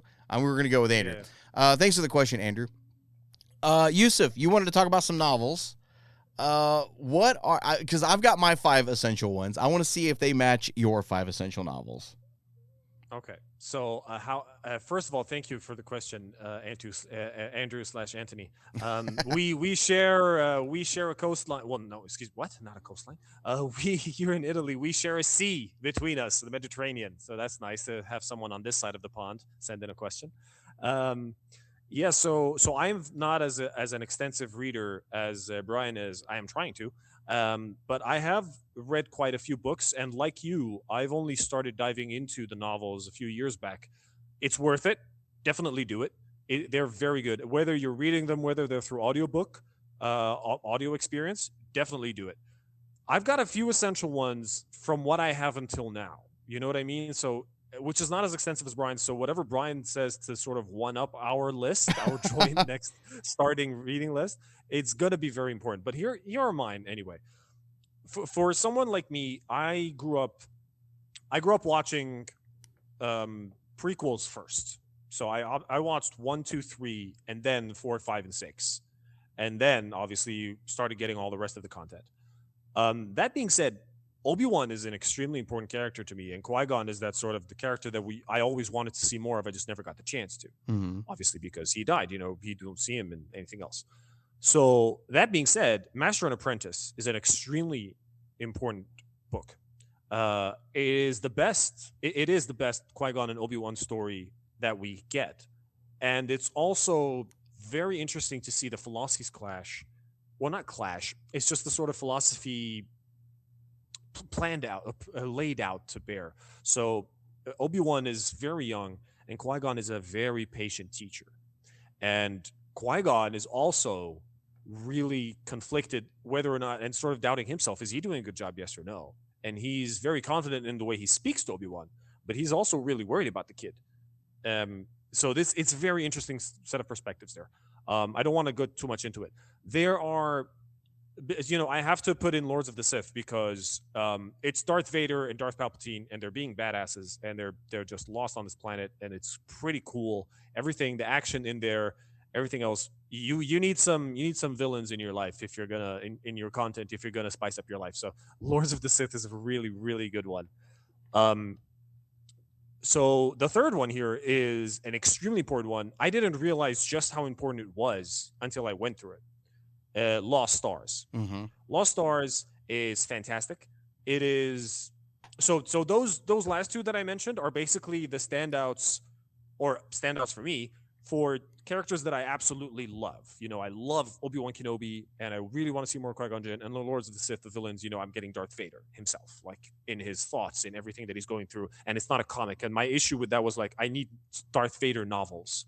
And there is Darth Vader, Master of Evil. I haven't gotten to that yet, but I will. But this book was really cool, and it was one of the first that I read, and it helped me a lot. Lost Stars is not related to a lot of well-known characters. They bring up some of the well-known characters in there, but not a lot at all. It's its own standalone Star Wars story. It is brilliant. It happens within the events of certain things that happen within Star Wars, within the timeline. So you're still in that galaxy, you're still in that universe, still in that story, and you see this brilliant. It's got class differences, romantic love story with these different sort of ideologies clashing. Who's going to join the good side? Who's going to join the bad side? One of them defects or not? And then this happens, and then this goes. It's so interesting. Since when did Star Wars have all these brilliant, amazing stories around here that made me feel like it's a whole big world, not just centered around these heroes and these villains? You know what I mean? Since an amazing book like this comes out, it is definitely worth it. So apart from those three, to be honest, I've got Bloodline. It was really good. It's such a good read because it focuses on Leia, focuses on a great heroine. My wife and I had listened to that audiobook on the way to and from certain vacation points when we were in the car, and we loved it. And my wife really liked it. She wanted to listen to the rest of it. She was like, "So what happens next? Like, I want to know." And that's pretty cool because she can get bored with me talking her ear off of Star Wars all day long, all year long, every time. And she got a point. But the thing is that if she's pulled in enough to be like, yeah, I want to see this heroine politician, action-oriented thing, and then Han Solo comes into the book and saves the day, sort of helps her save the day, and that sort of thing. It's a really, really, really good book, and then this massive reveal within Bloodline, that happens. So those are my main four, and I left the fifth one a little bit on the side. Like, yeah, so I left the fifth one open just because those are the fourth. I couldn't decide on my fifth. Firstly, not only because I hadn't read that many, but it's because none of them stood out that much to me. You know, like those are the four that really stood out to me, if that makes sense. Yeah. Yeah. So that's what I got, and that was quite a long way to answer that, but No, it's okay. it's very there's a lot of reasons to why those are my main four for you. Yeah. So yeah, but so let's I want to hear Brian's take on those books that I mentioned and whether or not they make his five. So a couple of them did. A couple of them made my five. I agree with a lot of yours. I do. I think I think like Lords of the Sith is essential. Just if you can kind of get a better feeling of the relationship between Vader and Palpatine. I think that was a lot of fun to read in that book. But yeah, I completely agree with you on everything else you said. Mine's kind of a cop out a little bit because I kind of cheated a little on mine. My 5 is actually 9. So it's actually 9 essential books. But I think once you guys understand, once you hear where I'm coming from, you'll kind of understand. There's a couple of trilogies in there, yeah. Exactly. So that's kind of why. But that makes sense because because we always say the trilogy isn't one a book, a second a book, and third there's a book. Yes. That trilogy is one story. Yes. That's kind of why. Which is why this list doesn't have any High Republic novels on it, in my opinion, because High Republic, that's something you can't just pick one book out of the middle of it and kind of read and understand fully what's going on. You have to. That's a beginning to end. That's a journey. If you're going to read High Republic, that's a commitment from one to the end. You know, that's one massive story. So my 5 essential reads, and this is just my opinion. I'm going to start with number 5. I'm going to work my way backwards on most essential being at the top. Also, if you've ranked them, I've ranked them too. Yes. So I'm going to start with number 5 is, and this is the first in a trilogy, but the trilogy is still coming out. The next book comes out this year, is Reign of the Empire, Mask of Fear, which is the first book in this trilogy. It picks up about a year after episode 3, and it's from the point of view of Mon Mothma. If you really like Andor, you're going to love this book. I can't wait for the next 2 to come out, because I think the next book is, the first one is Mon Mothma centric, and then the next one takes place a year later, I think, and it's very Bail Organa centric, and then the third book is going to be very Saw Gerrera centric, but it's going to be one massive trilogy on how the Rebel Alliance was formed and everything like that. Loved it. Great political thriller. I love the first Reign of the Empire book. It's a little slow just at the beginning, but once it picks up, it's amazing. But to me, this is an essential read to understand how the Rebel Alliance came about, because Revenge of the Sith deleted all the stuff that had anything to do with the Delegation of 2000. That's all deleted scene stuff. Mon Mothma and all them trying to come up with the Rebel Alliance. That's all deleted scenes. And so if you just watch Star Wars and you want to understand what's going on, I would definitely read this book. And then the next 2 after that, whenever they come out, I would definitely pick those up. Number 4 on my list is a trilogy, and it's the Aftermath trilogy. I think Aftermath is incredibly important to understand what happened with the Empire in that final year between Return of the Jedi and the Battle of Jakku. That whole trilogy takes place over a year.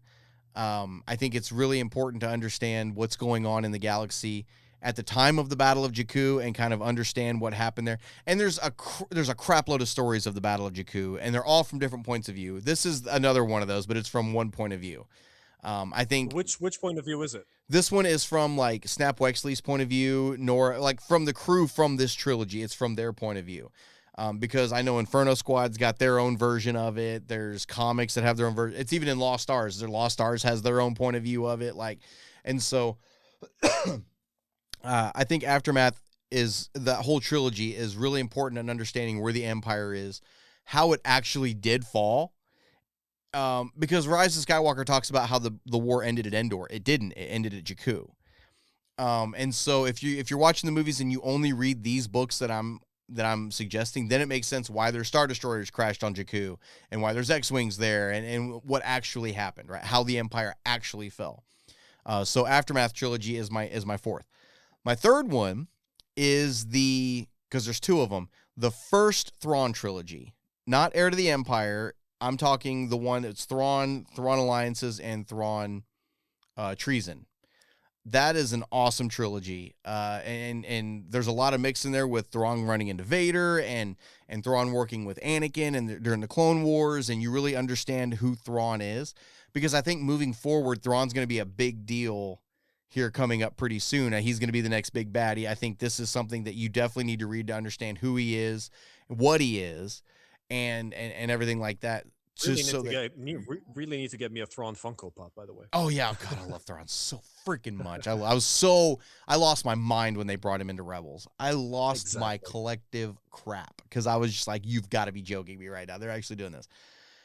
So Thrawn trilogy, those three, Thrawn Alliances, and Thrawn Treason, I think those are really essential. And Treason kind of crosses over a little bit too with kind of what's going on with Director Krennic and the Death Star a little bit, and Project Stardust and all that. It kind of crosses over with some Rogue One stuff there too. So I think the Thrawn trilogy, because there's another Thrawn trilogy, the Ascendancy, the Chiss Ascendancy trilogy, which is dense. That's not beginner reader stuff. That is whole galaxy building stuff that you really sit down and read. They're tomes. Those are Lord of the Rings levels novels.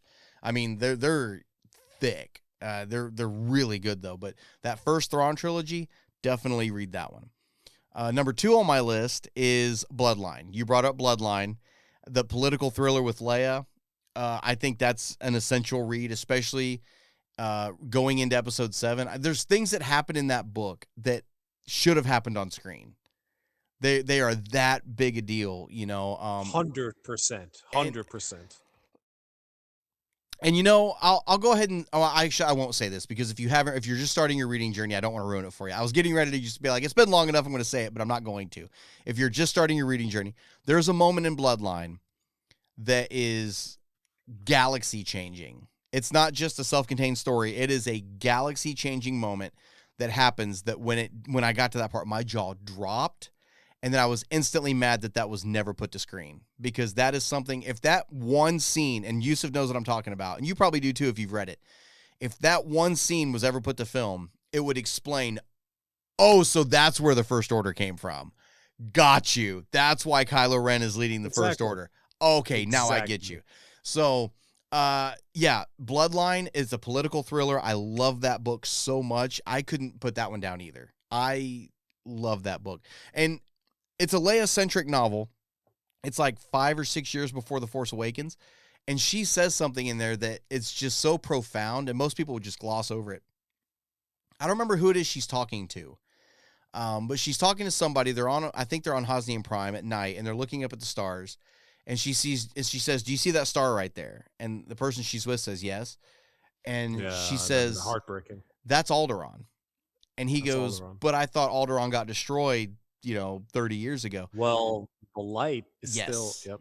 And she makes the comment, well, the light from that explosion hasn't reached here yet. And so I can still see it. And it's ironic that in order for me to feel close to home, I have to get further away from it to be able to see it. And I'm like, wow.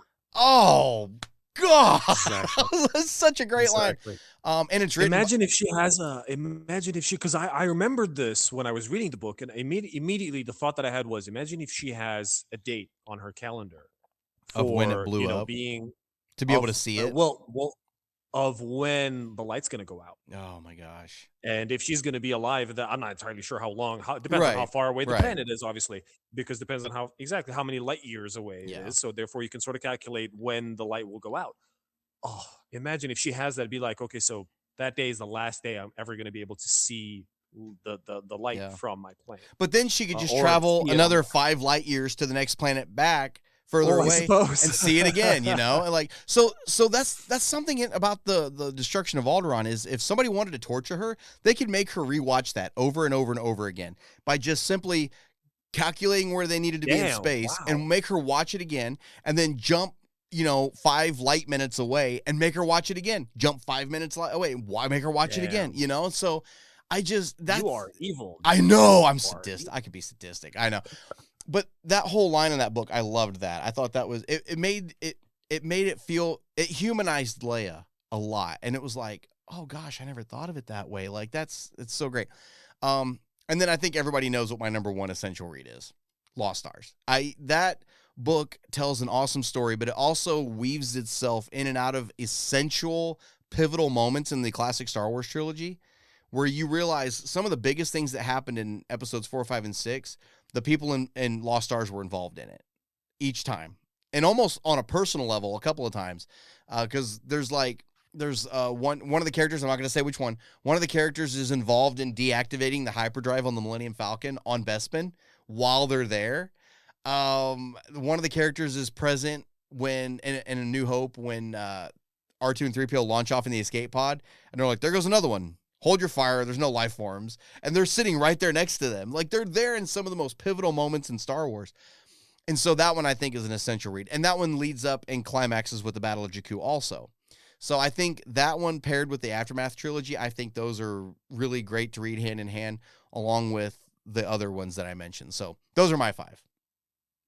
That's where I'm at. Those are my 5 essential No, reads. that sounds absolutely great. I love that. I love that. I love the talking points you had for every one of them. And yes, the Thrawn trilogy is one that I cannot put it off any longer. Like, You seriously, have to like, I read need to. Thrawn. It's so good. Like, It's I so can't I good. can't believe me, especially me being a villain lover. Yes. And, especially with the way those books get unbelievable. Like, it's a landslide of positive reviews. So Yeah. I need to get through those. Yes, seriously. those are great. And Reign of the Empire sounds amazing. It's so Yeah, good. as soon as you said that It's- was in 5th, I was like, what have you got in 4th? It's a and little 3rd? And like, slow yeah. burn. It's a little slow burn. Okay. But you know me, I like slow No, burn but stories. I really like Mon Mothma. I really Yeah. like political You would dramas. really Yeah, like so Reign of the Empire. It's let's do it. It's Yeah. honestly, so when I made my list, I didn't go based off of what my favorite books were or what I thought were the best novels. It was the most essential. And so Yeah, exactly. And so I think Reign of the Empire is one of the most essential. And honestly, it's on par. If I was going to rank them with which ones I like the most, I would put Reign of the Empire pretty close to Bloodline because they're pretty hand in hand. It's a lot of the same stuff going on in the early Empire that was going on in the early New Republic. So I love that stuff. It's so interesting to me. I love reading Star Wars politics, believe it or not. Honest to God, it's weird. I love reading like Star Wars politics and like the formation of the Rebel Alliance and everything. I love that because there's a lot of espionage going on and it's just so great. So you never honestly know who's on what side because there's so much backstabbing going on both sides. I love it. So those are my 5. So if you guys have read a crap load of Star Wars books, comment below. What do you think your 5 essential reads are for Andrew here to understand what's going on in Star Wars if he's just beginning his journey? And you know what? I'll open it up to not just necessarily canon, but we'll do Legends also because there's essential Legends books as well. Otherwise, there wouldn't be an essential Legends collection, of novels that are still getting reprinted. So there are Legends novels that are important to read. But I think with these 5 that I listed, if you read like the Thrawn trilogy that's canon, it's going to make you want to go back and read maybe some Legends Thrawn stuff because you might fall in love with Thrawn and be like, I want all the Thrawn I can get. And so that stuff's there. Go check it out. Anyway, comment below. Let us know what your thoughts are on your essential reads. Thanks for the question, Andrew. Do appreciate it. Number 4 this week, mailbag question number 4 this week comes from Gavin Evans. And Gavin writes in and says, hey there, Star Wars Canon Podcast. I'm a longtime listener. The first episode I remember listening to was the one you had Mike Quinn on for. Yeah, that was our 2-year anniversary show. I think that was back in like 2017. That was like 9 years ago. For those of you that don't know, Mike Quinn is the puppeteer and the actor behind Nine Numb in Return of the Jedi, Force Awakens, Last Jedi, and Rise of Skywalker. Great guy. We had him on. And then what was cool was we had him on, and then we got done with the show, and then we thought he would just be like, okay, thanks for having me on. I got to go, and just get off. But he didn't. He stuck around and talked to us for like another hour and was just hanging out and chilling on the video chat and was just so cool, so gracious. He's just as big a nerd as we are. It's so cool. But it was so cool to just sit and have a conversation with him and talk to him and stuff. So, but yeah, thanks for being a listener since then, man. That's been 9 years. I think that's wild. Anyway, Gavin goes on to say, your show and content have come a long way, and it's refreshing to see someone so passionate, yet honest about what they love and aren't so crazy about. Never change. My question to you is this. Do you think Star Wars has become too interconnected? Is a focus on canon actually hurting Star Wars more than helping it? I've wondered this for a long time and would love to hear your thoughts. Thanks for the question, Gavin. I've never considered this before. I've never thought about this before until I saw this question. I'm like, that's an interesting point. Are we focusing too much on the little details in the Star Wars galaxy, or are we not focusing enough on it? What do you think, Usef? The way he phrases the question is very cool as well. Gavin, thank you very much for the question. Brian, actually, I'll tell you something. You have thought about this once before when you and I talked about this, because Okay. technically me diving into the details of this when I joined the podcast around about COVID time, and yeah, and we started talking about getting into novels and me watching Clone Wars and finishing that because I'd only ever watched half of it, and then the new seasons were coming out, so I needed to get on it. Rebels, I'd never seen Rebels. My thing is that all right, so my answer to this is yes. It has become too interconnected, Okay. but with a caveat. Okay. Yes, sometimes. So what does it mean too interconnected? Why is it too much? Because interconnected storytelling is great, right? Right. Initially, yes, enlarge the galaxy and enlarge the span of the content that we're getting, and it has to make sense. There have to be reference points because otherwise, you're not just gonna smack dab give me something else that's completely different than what it is I'm currently reading. Why does this matter to me? Because Star Wars is basically based off of one major story, so it has to be really interconnected. But my issue is that interconnected storytelling is great. A lot of homework is not. Right. You see what I mean? Yes. Yeah. So and so let me give you an example about this. For example, so I wasn't so sequentially following up or in tune with Star Wars as you were. Mhm. Wasn't following which novels were coming out every year. Haven't been reading the comic book runs with the way they were. And when I did figure out what comic book runs were, and I was able to find certain websites, please people bear in mind that I don't get access to these things legally, so I had to use other forms to get them. But yeah, this content, I'm not particularly proud of that. It happened. Anyway, my point is that I put in the effort to get there. Okay. Now let's compare that with Marvel. Mhm. The reason why, and I know this is not fair and it's not correct, but it's true. It's here. You know what I mean? For us to watch Marvel was the easiest thing ever. It's just movies in theaters that come out. And then eventually, when they started having all these shows come out on Disney Plus after the Endgame saga or the Infinity Stone saga, Mhm. You started getting all these shows, and I immediately was like, I'm not doing this. So I watched the WandaVision show, Yeah. and that was it. I didn't watch anything else. Anything else. I watched Falcon and the Winter Soldier. That's it. Just because I love those characters. Mhm. But it was like, yeah, I can't, like, I really like Nick Fury, but I was already burned out from watching those other two. Like, enough. Like, I don't want to have to keep doing this homework. I don't want to have to keep watching all this stuff.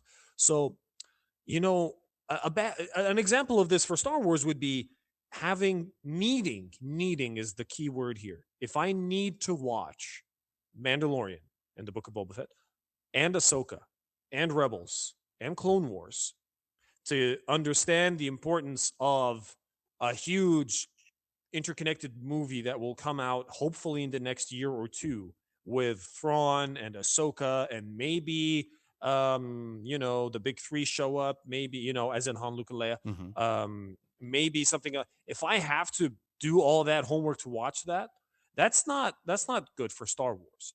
It's really good for you and me. It's really good people who listen to this podcast. It's really good for real Star Wars fans that get to see this payoff for them. So the answer is yes sometimes, because if it is this interconnected and it's fun and it has huge payouts, then great. That's fantastic. Exactly what hardcore fans are meant to, that's why you get hardcore fans in the first place. You want to pay them off with huge milestones and events, and you know what I mean? But yeah, so canon should reward dedicated fans, but it really shouldn't punish casual fans either. Right. That's kind of my point. I mean, okay, so the last thing before I take too long, because I do want to hear your thoughts on everything I'm saying. Yes, the connections are important, but let's bring up Maul. Yeah, so Okay. Darth Maul, you don't necessarily. So in order to watch Son of Dathomir, you don't necessarily need to have watched Clone Wars to understand the levels that he was at. You know what I mean? Mhm. Watching that is cool.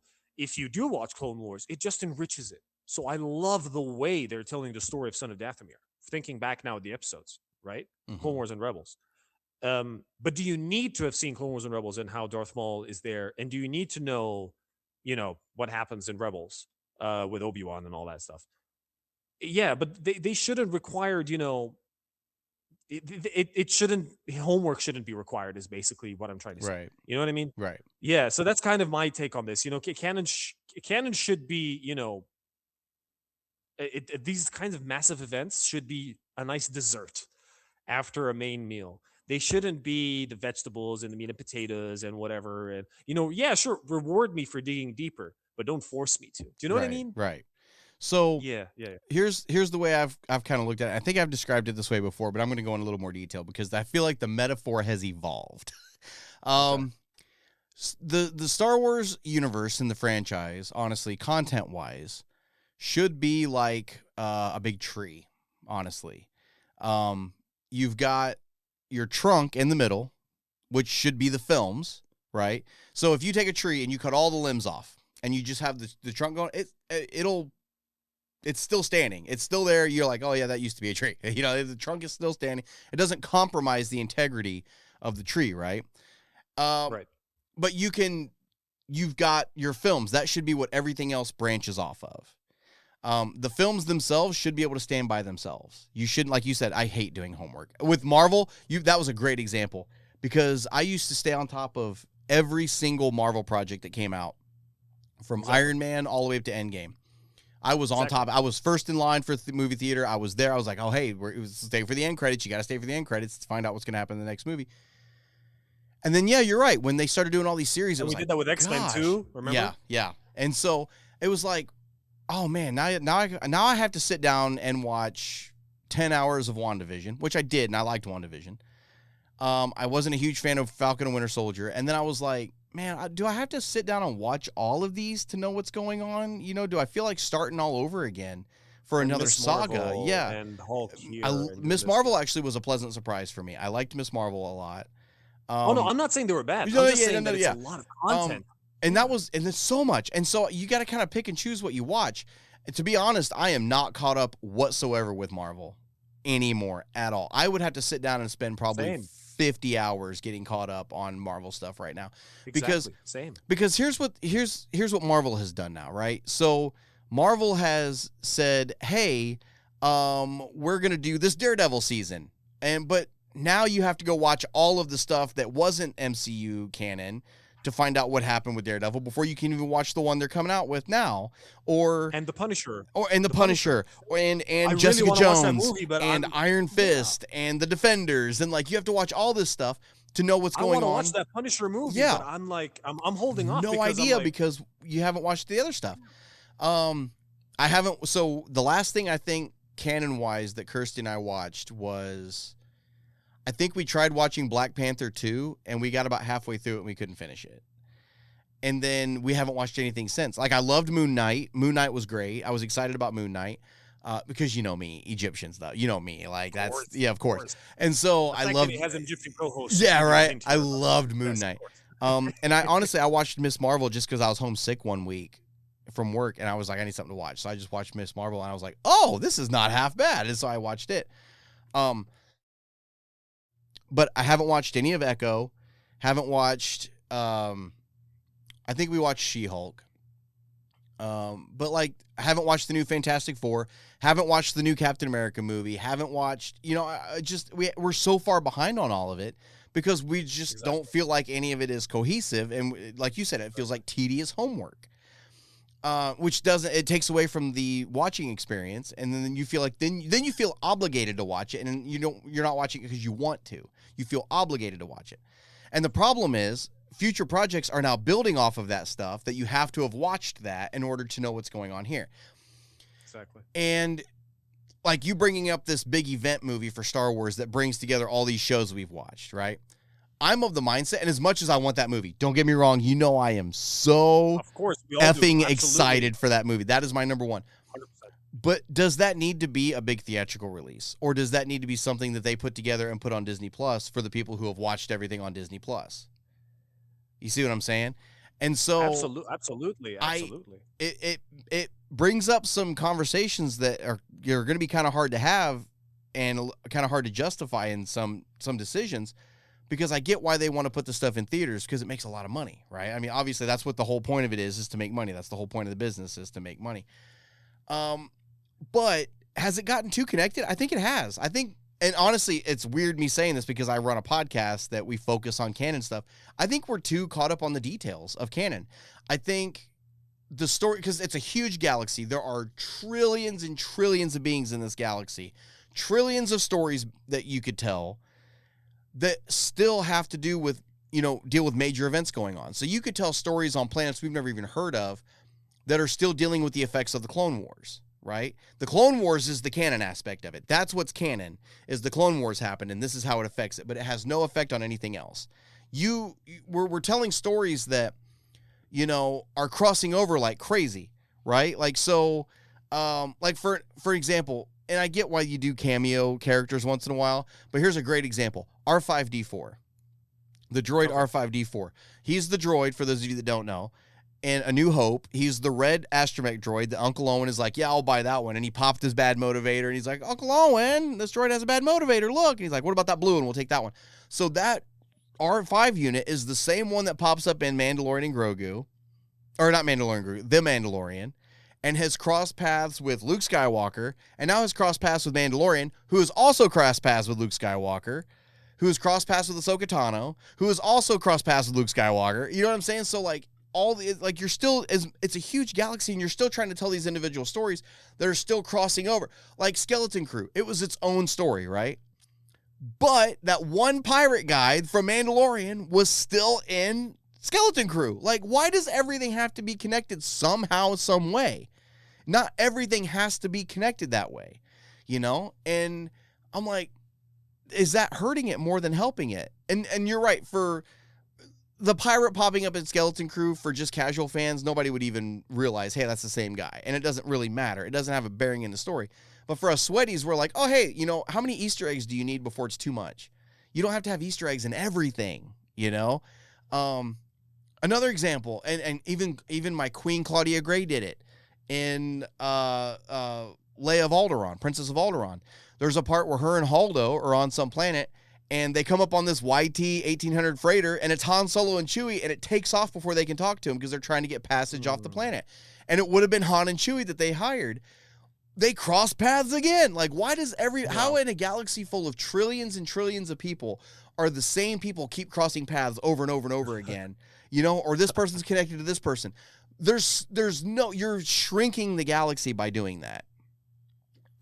And so I think some of the big events, I think you should keep track of, like, this is the war going on. Maybe this is where this ship was. This is where this commander was at this time. Like, map out the big events, but then let the little stuff kind of sift out on its own, and don't focus on making sure everything is interconnected. And back to the tree metaphor, with all the branches coming off, you've got, like this series coming off, and then maybe some of the series have a comic or a book branching off of it, and so then you've got the leaves on it. And while that's helping nourish how you look at the movies, you could still just have the movies without all of that. You know what I mean? I think it's necessary, because without all the branches and all the leaves and everything, the tree is going to end up dying. I think it's essential to have that stuff so that it keeps you excited about the movies and a new movie coming out. But I don't think it necessarily has to, I don't think everything has to relate to everything else. A tree isn't a big bowl of spaghetti. It is literally a tree with branches that go off on their own. And some of them touch and cross once in a while, but not nearly all of them. You know what I mean? So yeah, no, I get you now. I think that's very interesting. I like that. I think it has gotten a little too interconnected. I think we're putting too much of a focus on details. And I think Pablo Hidalgo summed it up perfectly when somebody asked him what's canon and what's not when it comes to, like, Han and Greedo. That was the example he brought up. And, like, who shot first, who didn't shoot, whatever. And he said what they focus on for canon is that 2 people went into that booth and only 1 walked out. That's canon. Not necessarily who shot first, who dodged. Oh, Han dodged this way, but this shows him dodging this way. Like, that's not necessarily what's canon. The canon is the overall story beat. That's what's canon. Right. And so I think, and I'm guilty of it too, focusing on details. I focus a lot on details, but that's the autism. That's why I'm very detail oriented. Like, that's, to me, everything has to match up. I'm OCD. Everything has to link up perfectly. I remember when, what was it? I think it was when the first 40 short stories for The Empire Strikes Back came out, or for the original Star Wars came out, 40 years of story, or 40 short stories. There's a story in there talking about those 2 people that were like waiting to shoot the blasters at the escape pods on Tanev at the beginning. And we're like, oh, look, there goes another one. Hold your fire. There's no life forms. That story says there was only 2 people in that room. But then when you read Lost Stars, there's another person in that room. There's 3. And so, what, like, maybe I take the Lost Stars one because that was a pivotal moment in Lost Stars for that to make sense. So the short story in the collection of short stories, I see it as maybe the guy just wasn't paying any attention to the girl and, you know, or to the one that was there, and that he was just focused on the conversation between him and this guy, you know? You're caveating it for yourself, Yes. so that you can have a seamless ride. Yes. I think point of view is a huge thing we got to take into consideration in Star Wars. A lot of Star Wars is told from a certain point of view, and I don't mean to bring that up ironically, because, like, think about Obi-Wan in Rebels. Mhm. When he kills Darth Maul says, you know, are you protecting the Chosen One? Well, we know the Chosen One was Anakin, but Obi-Wan says he is, because he's lost all faith in the prophecy with Anakin. He thinks maybe it's Luke. But just because Obi-Wan says Luke is the Chosen One doesn't mean Luke is the Chosen One. You know, that's just Obi-Wan's point of view. And so I think we got to take, I think a lot of canon you got to take with a grain of salt, detail-wise, and really just kind of roll with it and roll with the punches. There are a couple times they've retconned some things, like the Ahsoka novel that came out. There were moments like this came out well before season 7 of Clone Wars, and kind of talked about Ahsoka's point of view of Order 66. And really it was the only thing we had that talked about Ahsoka's point of view of Order 66. But it talks about her having the green and yellow blades still. But then when you watch the Clone Wars, she's got the 2 blue blades. They've actually gone back and retconned that now in the novel. On my Kindle edition, it got updated to 2 blue blades. And so I think a lot of it is just perspective, I think, is what it comes down to. I think Sam Witwer summed it up really well too, saying all these stories are just stories you tell around a campfire. And some people are going to get different details. Some people are going to, you know, tell this story and that story. And, you know, that's where legends come from, and you know, and everything like that. So I think we're focused. I think we're hyper focused too much on details. Honestly, I really do. Sorry, that was a huge rant. My bad. I just not at all. No, I loved it because I didn't this mean is to a monologue. very important question about the content. No, because it also speaks to a lot of things, and I think that the one thing that I was thinking that we were going to talk about this, but some part of me is glad we didn't. The direction of Star Wars going forward, Mm-hmm. you know, and everything else that might be connected or not connected, because, and I think the reason why we're not doing that now is because we don't have a lot to go with what's going to be the new hallmark focus of Star Wars going Right. forward. Right. We still don't know, and we're probably going to know in Celebration next year. You know, yeah, happy. exactly. So I happy. mean, is Rey going to be the center of something new, or is she going to be part of something new with a new center? Is there going to be, you know what I mean? You know what I'm talking about? Because yeah, I mean, how else are we going to move this ship forward? What other branches are we going to get? You know, because let's be frank, we're not going to get a brand new tree trunk to use your metaphor. Right. We're not. I really do We've not got to think, I'm nurture not saying the I don't tree we've want it. got. Yeah. Exactly. Yeah. So I really don't think we're gonna have a brand new tree trunk. Yeah. If we do go backwards and start looking into Old Republic, just like sort of, so High Republic is, you know, through novels. If Old Republic could get it through games, which is my ideal way of doing that. Yeah. So you get sort of the 3 mediums of sort of experiencing Star Wars. You get the movies and the TV shows, and then for this era of the Empire and the Rebellion, and then the New Republic and the Resistance, and the First Order, excuse me, and the Resistance. And then you've also got the novels and the comics and the audiobooks and audio only releases. You've got the High Republic, and then you should also do Old Republic with video games.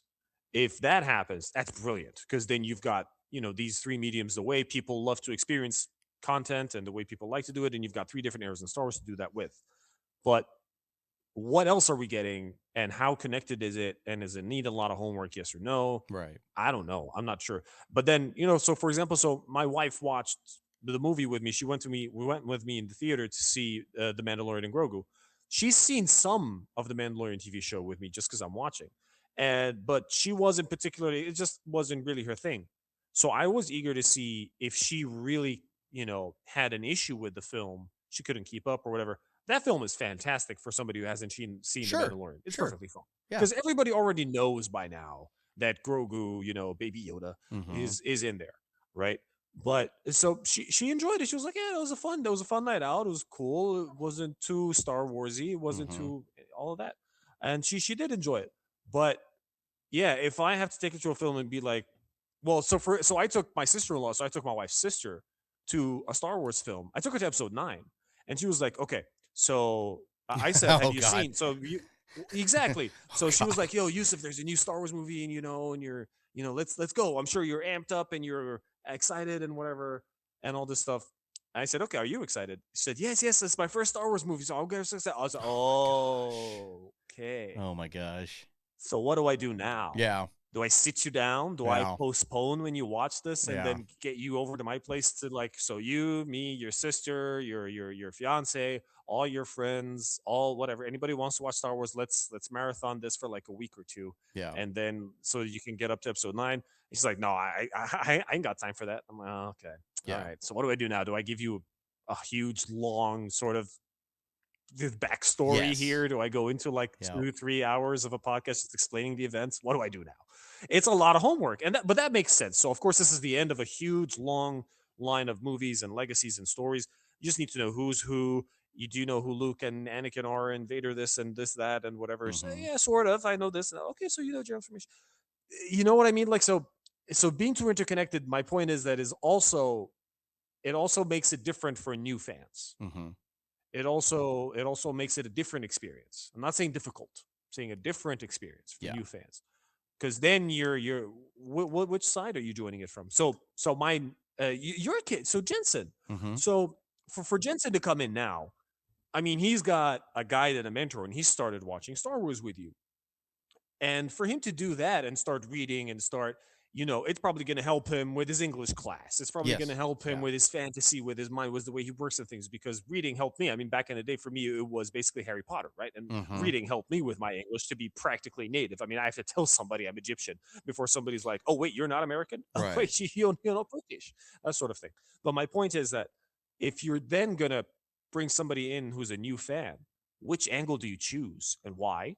And then if whatever angle they choose from, if that branch is the branch you're introducing them from, or the roots, and then you're going up through the branch, how they go in and where and why, it's getting risky. Yeah. It's getting risky that they might be turned off, they might get burned out, they might get bored, it might not be their cup of tea, because there's so many different types of branches now. Yeah. And it's good and bad. You know what I mean? I'm happy that it's there. Right. I am. Overall, I'm happy. But it's just risky, I suppose. Does that make sense? Yeah, no, it makes total I sense. know you said a lot, and I completely agree with everything you said. It's just to add to that is just this kind of Yeah. risk that I'm I taking. completely agree with you. The other- Kevin, man, what a question! Yeah, that was a Seriously. great one. The other thing I was thinking of too, you were talking about that Heir to the Empire movie thing. It's going to be mainly for the people who watched the shows and everything. You can still put it in theaters. Just don't make they it one should. of your big releases for the year. You know what I mean? Like drop it in the Well, middle. any Star Wars release is Yeah, going to be a big release. still keep your You saw normal the feedback release. for Mandalorian? But what I'm saying is like don't limit yourself to just, hey, we're only going to do one Star Wars movie a year. Well, we got to tell this one, so we're just going to put this one there for the year. No, don't do that. Still do your Okay, other yeah, big yeah, I Star see what Wars you mean. movie, but put this one out too. You know what I mean? For the people who do want to go it as see it your in main theaters. event when you know Yes. that it's a fan service, or not a fan service, excuse me, because that's not Right, not the same right. thing. But it's a culmination of a different track Right. of a specific Yes. type of fan.